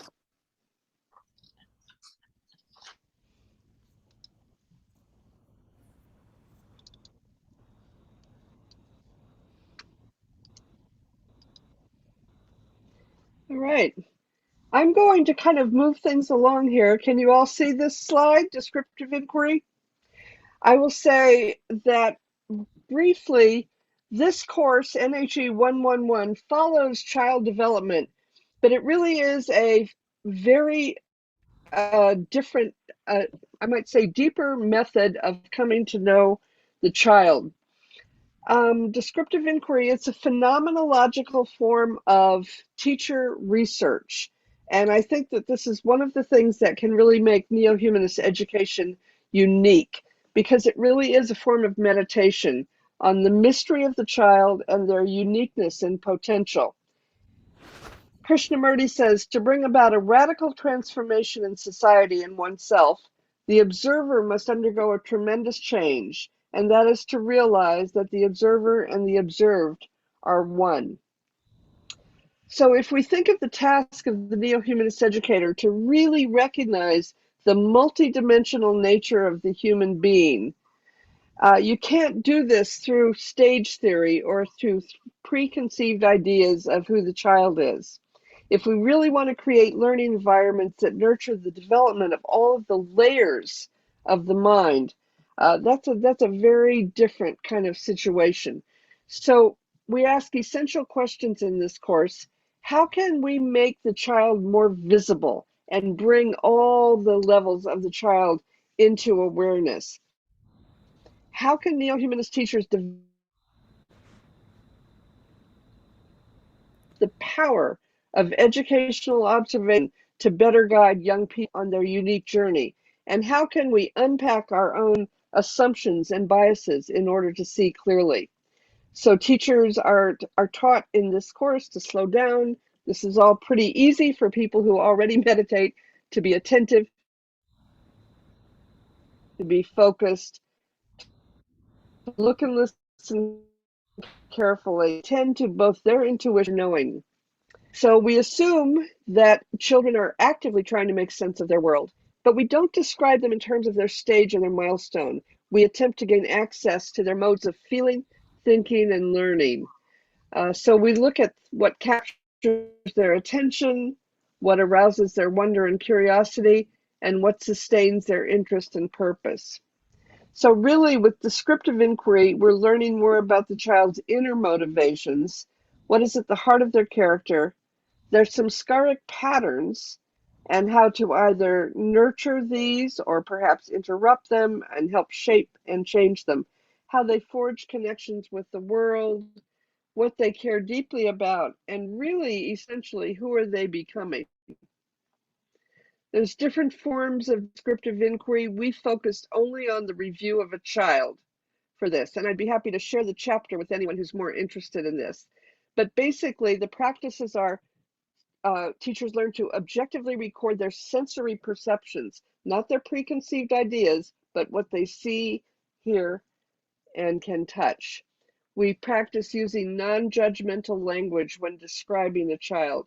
So not to use words like lazy or unmotivated or aggressive, but to really describe behaviors. We work from a model of strength, not a deficit, and really practice setting aside our assumptions and separating observation, description, and reflection. So it's a discipline. Each week, we look at a different category. We look at the physical presence and gesture and do an extensive description of the child. We take a week, we look at their disposition and temperament. We study theories of temperament and look at things like Steiner's ideas and how this is very different from that. We look at children's relationships one week. We look at their strong interests and preferences one week and with their modes of thinking and learning. So it really requires the cultivation of metacognition, thinking about your thinking, observing your own mental processes, using generous language, being open-minded, resisting judgments, but keeping a really open perspective, and seeing the connections in the child's life, and seeking understanding. And is Didi Anaraga here? I think she might not have been able to join us, but I would encourage you to read. Didi did a wonderful study of a boy who was having extreme problems in the children's home and in the school, not able to connect, not interested in academia. And she developed a relationship with this child through the descriptive inquiry that took her deep into the heart of the child. And she learned so much, and she wrote about it beautifully. And it is in the newsletter if you get a chance to read it. And my final slide is, why have descriptive inquiry in neo-humanist schools? Teachers become empowered as researchers of their practice. So they're not directed externally. It's an internal practice. Schools that do this create cultures of collaboration. Teachers learn to share their expertise and support each other's professional learning. They work together. It increases student learning. And I think very importantly, engaging in this form of descriptive inquiry helps to develop more positive relationships with families and communities, because parents really appreciate hearing this deep understanding of their child. And it is real data, so it can inform school improvement plans. And that was a very brief overview of the course. I did this to honor the fact that we are approaching our time. And again, I'm happy to share the article with anybody who wants to read it. And hopefully you can talk to some of the students and find out what they did in the course. So I guess we're moving on now to. If I could just jump in here for 2 seconds. Yes. If people are willing to stay an extra 10 or 15 minutes, it looks like we've gone. Oh, Lost you, RT. RT, you're muted. Oh, I'm sorry. I was just saying, if people could possibly stay 10 or 15 minutes over, Kathleen's been working really hard to move it along, but And we have 2 more courses, and Reka and I will both work to make ours very succinct. So she's going to tell us, we collaborated on these last 2 courses. We taught them to 2 different courses, but we taught them together, really working on limiting the homework and collaborating as much as possible. So hers was on a huge topic, language and literacy. And I will turn it over to Seems that I'm covering the huge topics. Yes, yes. Once again, students were overwhelmed, but we had a blast. So this is the language and literacy course. And of course, I have to always put photographs of my grandsons, but also this is my new border collie puppy, and I put her there because, of course, in the dog world, border collies understand the most words of anything. And they read our emotions and they use a lot of eye contact. Okay, so in our overview, we looked very closely at language and literacy development in preschool through elementary grades, with that emphasis of creating a culture of literacy that meets the unique student needs of all students. We also looked, many of the neo-humanist schools are multilingual schools. We looked at how is language acquired? What is a bilingual education experience and multi-language experience? What goes into, what are all the pieces of reading readiness? What are the best reading instruction methods? What place does visualization, storytelling, visual literacy, all these things, what place do they have in a language arts curriculum? But storytelling techniques will be very emphasized. And we looked at a variety of children's literature and learned how to analyze it for its suitability in neo-humanist classes. Next slide. The texts we used, once again, I took from Kathleen's text, her chapter on multiple literacies.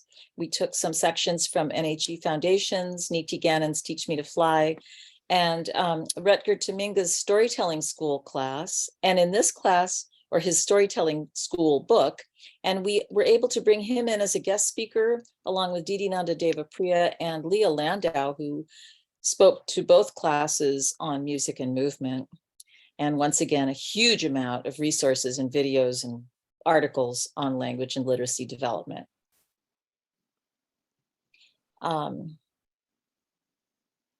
Could you go back, please? Okay, calendar of topics.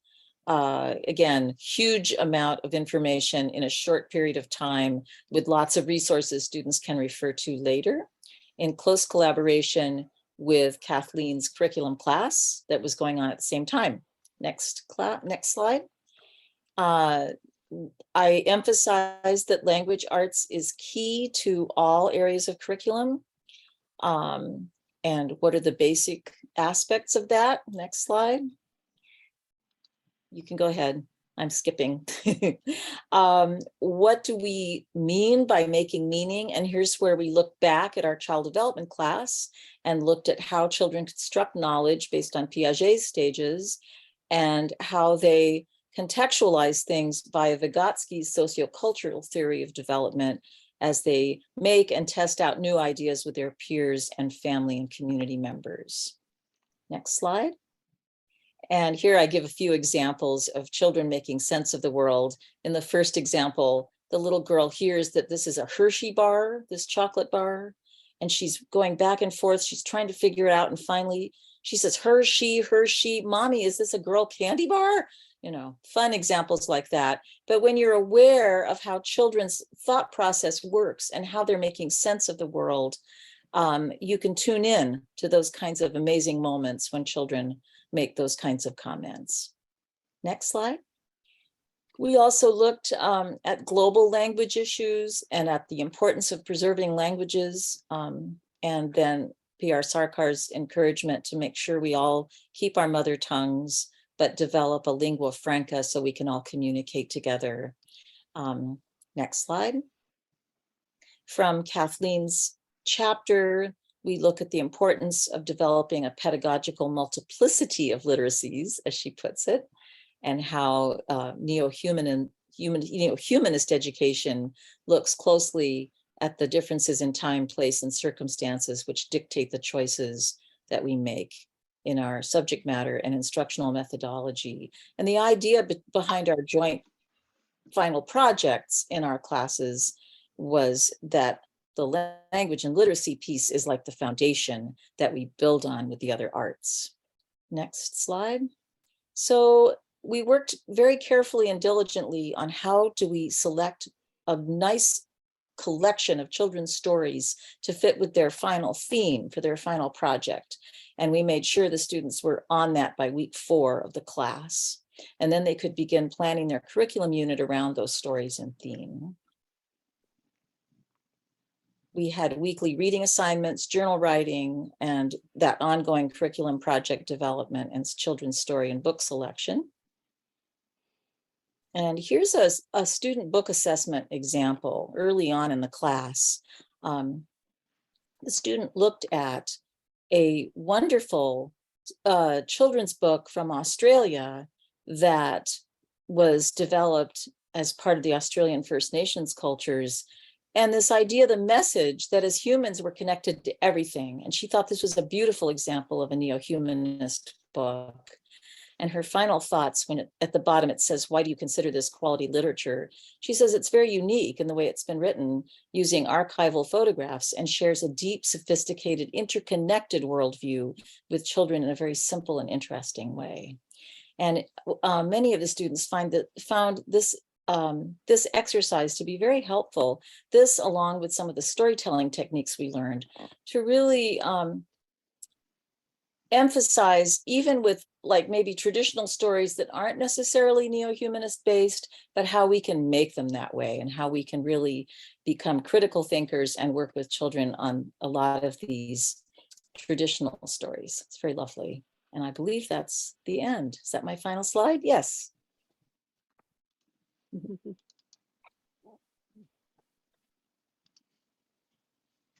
All right.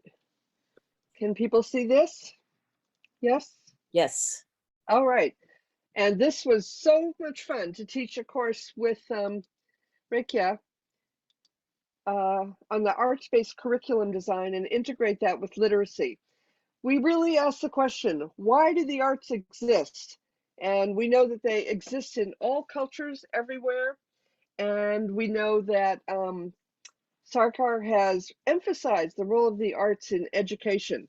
And this really counteracts the current role of the arts in our culture, which is arts are commodities, they're spectacles, but we are really emphasizing a different way of understanding the arts as participatory experiences.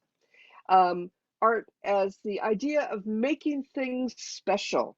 And we look at the evolution of art, how it has evolved alongside human beings to make certain events very important for our survival, for social cohesion, for pleasure. And perhaps most importantly, the arts nourish the capacity to experience transformative or transcendent emotional states and extraordinary states of consciousness. It's no accident the aesthetic layer of the mind is a very transcendental layer of the mind, and the arts can help us to access this. So our questions for this course: how can the arts enliven the curriculum and bring joy to the classroom experience? There's not enough joy in education. How can they enhance learning across the curriculum? Importantly for us, how do they expand the inventive, intuitive, imaginative, and transcendent powers of the superconscious mind? And how can the arts foster ecological awareness? I've written about this a lot. I think it's very important. How do they make ordinary experience extraordinary and cultivate social and emotional intelligence?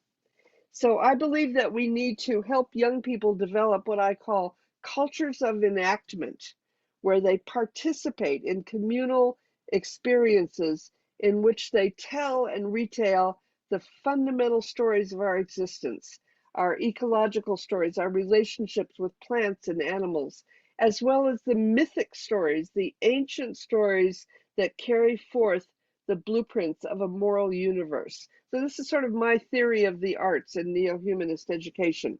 So with these kinds of experiences, I believe that young people can imagine and create a neo-humanist future, a very different kind of future from the present, in which there is love for all creation and a deeper understanding of the purpose and meaning of life. So arts for service and blessedness. We study aesthetic theory, the fundamentals of the contemporary science of learning.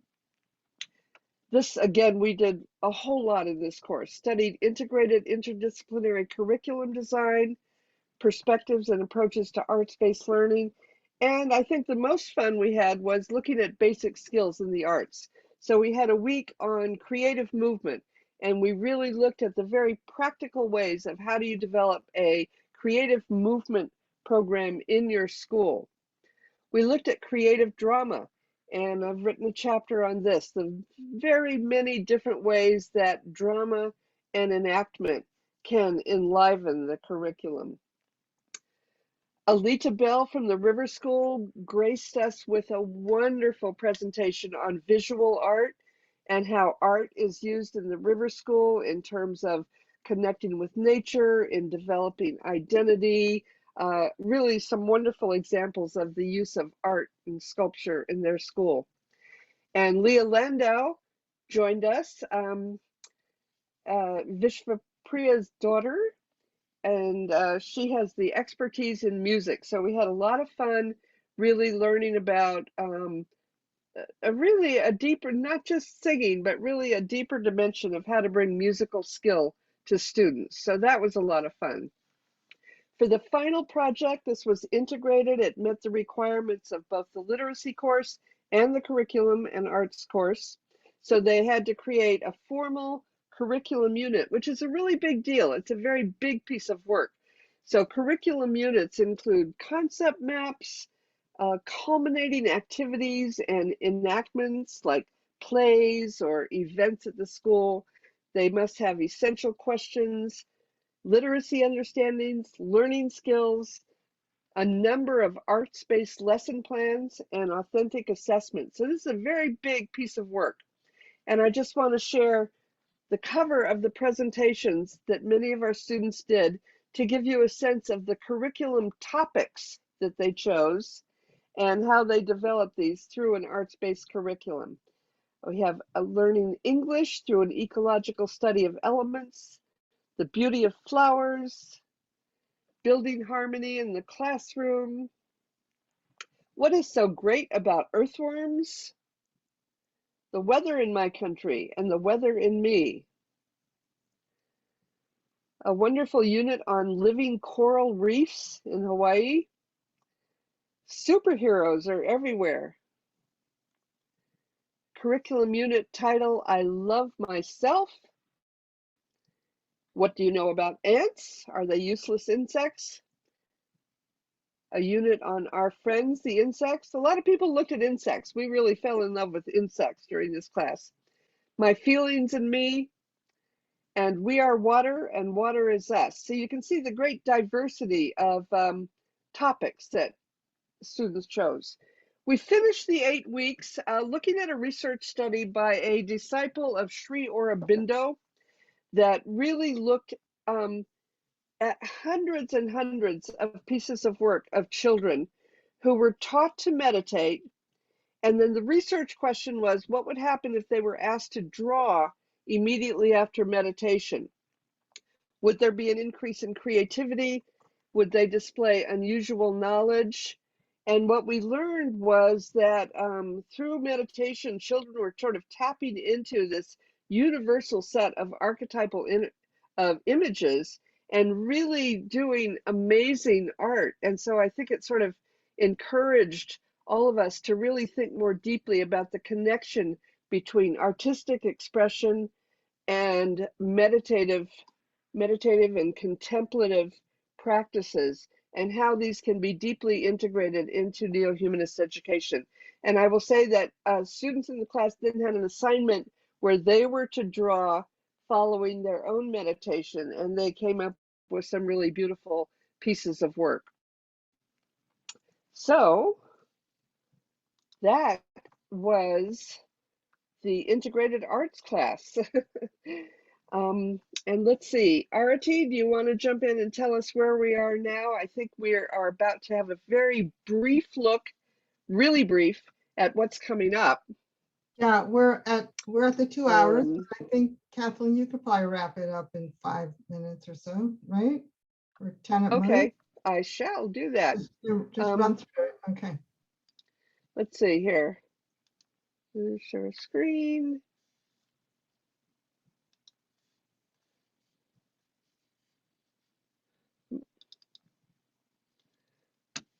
All right. Can people see that slide, decolonizing education? No. Oh, okay. That's your next semester, right? That's next semester. Right, okay. No, we We cannot. did finish our courses. Right.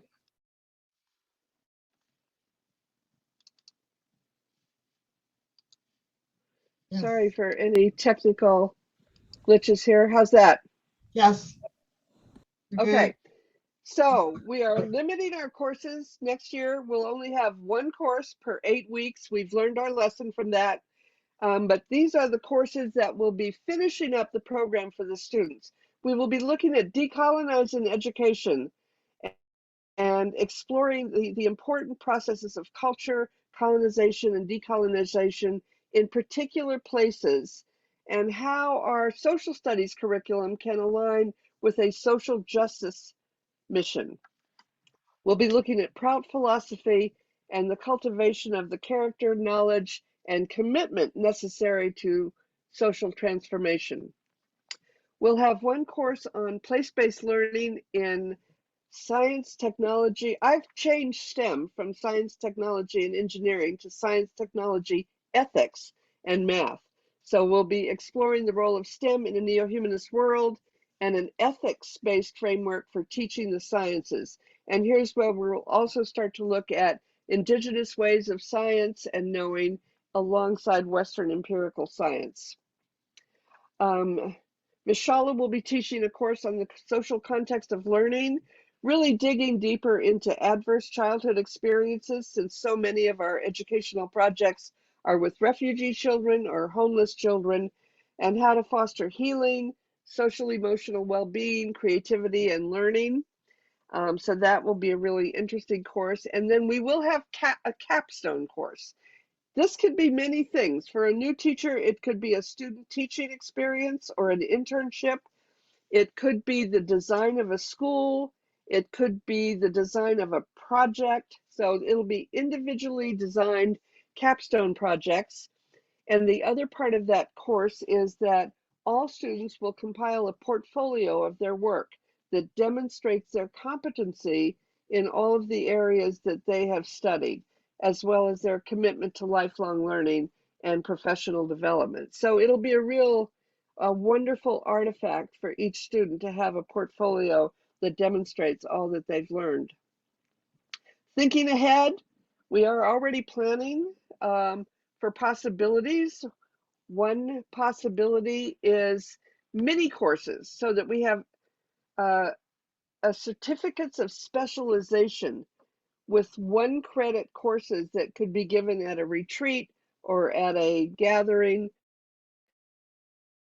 by various people. So this is just an example. If we were to have a certificate of specialization in physical and neurodiversities, we'd have a 1 credit course in rethinking special education, a course in disability studies and cross-cultural perspectives, a course in the assessment of learning differences, and something about universal designs for learning. These would be short courses, and people could acquire these certificates of specialization. But we're going to be asking you to brainstorm other possibilities as well. We have some broad visions for the future. Our aims and goals for future development include the expansion and support for GANE, the active global network of neo-humanist educators that can really share ideas and resources. We hope to cultivate more fieldwork sites with strong mentors who have completed the program so that people will have places to go and do internships. The areas of specialization that I mentioned. We need to recruit new faculty from our cohorts as well as experienced neo-humanist educators. So I hope those of you with lots of time to spare will consider offering a course through the Neo-Humanist College. I say that with some irony because we all seem to be way too busy. I am working with people in Brazil, and I know that there are other things in the works. We need to be able to offer the program and the courses in different languages. That's way out of my ballpark, but I hope it happens. We hope to develop a secondary teacher preparation course which is real emphasis on adolescence and post-adolescence. This is my particular interest, is I think we need an alternative model of professional development. It doesn't need to come from experts and come from the top or be external. It needs to be kind of horizontal, where we have peer-to-peer teaching and that kind of coordination going on. I think that's the only way we can really build this globally. Long term, we need a comprehensive research design so that research and findings on neo-humanist education can be broadly shared. We did study some of the research that's been done in our courses, but there's not a lot of it out there, but there needs to be more. What we need to be successful, we need qualified instructors. There are a handful of us. We're getting older. We can't do it all. So we need people to step forward. We need a way to compensate instructors. We need to build cohort number 2, which will start in the fall of 2023. So word of mouth. We have scholarship funds. Sid has done a great job acquiring funds to support full-time workers, but we need more. And I won't go into this, but many whole-timers doing the courses are really overworked. We need to figure out a way to support people going through the program so they can really devote their time and attention to it. That is the end of our exposition, but after I have a chance to thank you all for attending, we will have one more slide where we'll preview what you're going to do in your discussion groups. So I think that it's been great. You've all sat through 2 hours of talking heads. We promise there won't be any more. The next session is your opportunity to talk to us. And we will have 3 breakout groups in the discussion sections, and they're pretty well structured, but you can sort of introduce new ideas if you want to. The first breakout group will just be a chance for you to offer your perspective and your feedback on what you see as the strength or usefulness of the program, any improvements that you see needed, etc. The second breakout group will be, how do you see this program supporting what you need in your local region or area, and what do you need to make this happen? And the third breakout group, I'm really asking people to just use your social imagination, really brainstorm all the different sort of delivery options we have to bring neo-humanist educational content to a wider audience. So those will be the questions. We'll be repeating those questions and putting them in the chat for the breakout group. And we do have a really nice way to finish, thanks to Didi Devapriya's good work at the end of her first course. She organized, which I think was just brilliant, a collage of of all the different students across the planet putting a project together and edited it. And Rishi is going to share that with you now. And then we'll see you all when we come back for a discussion.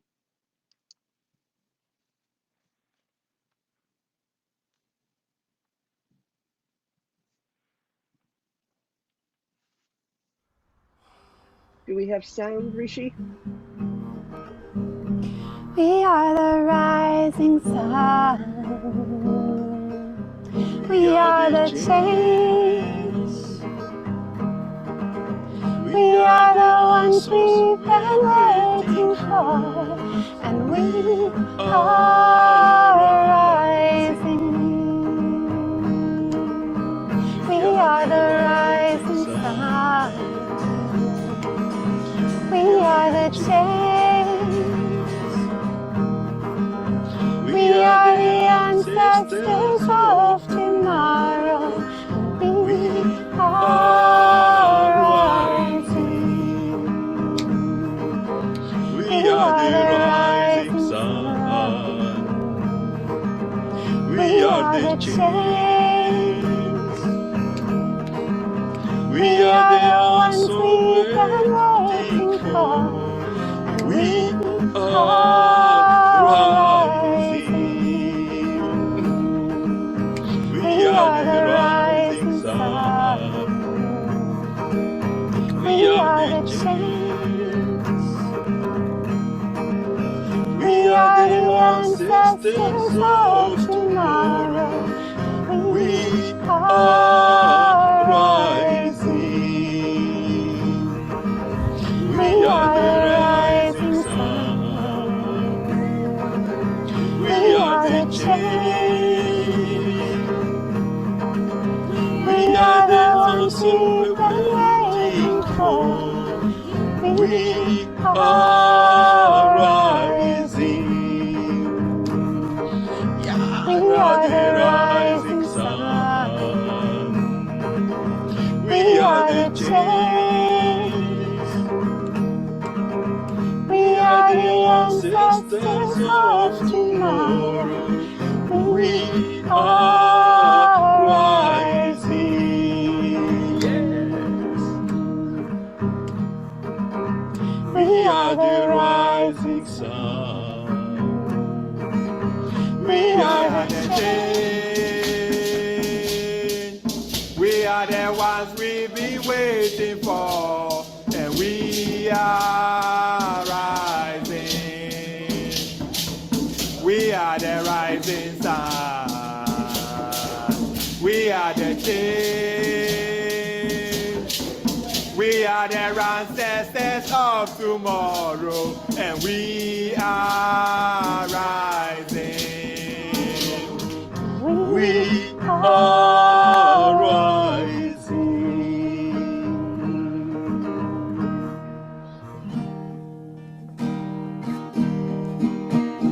We are the rising sun. We are the change. We are the one we've been waiting for. We are the rising. We are the rising sun. We are the change. We are the ancestors of tomorrow. And we are rising. We are the rising sun. We are the change. We are the one we've been waiting for.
We are the rising sun. We are the change. We are the ones we've been waiting for, and we are rising. Try this 3-minute shower routine to quickly get rid of toenail. Very good. Again, Arati, do you want to close out here? Sure. Thank you, everybody, for coming. Thank you to all the presenters. I'm sorry we went a little bit late. We're reconvening in 45 minutes. If people want a full hour, we could reconvene a little late, but I guess there's probably no time to go around and get opinions on that. So I guess we'll just reconvene. What do you think at the allotted time in 45 minutes from now? What do you say, Kathleen? I think 45 minutes is enough time to gobble some food. Okay. All right. So we'll see you all back soon for discussions. Thank you all. Thank you. Okay.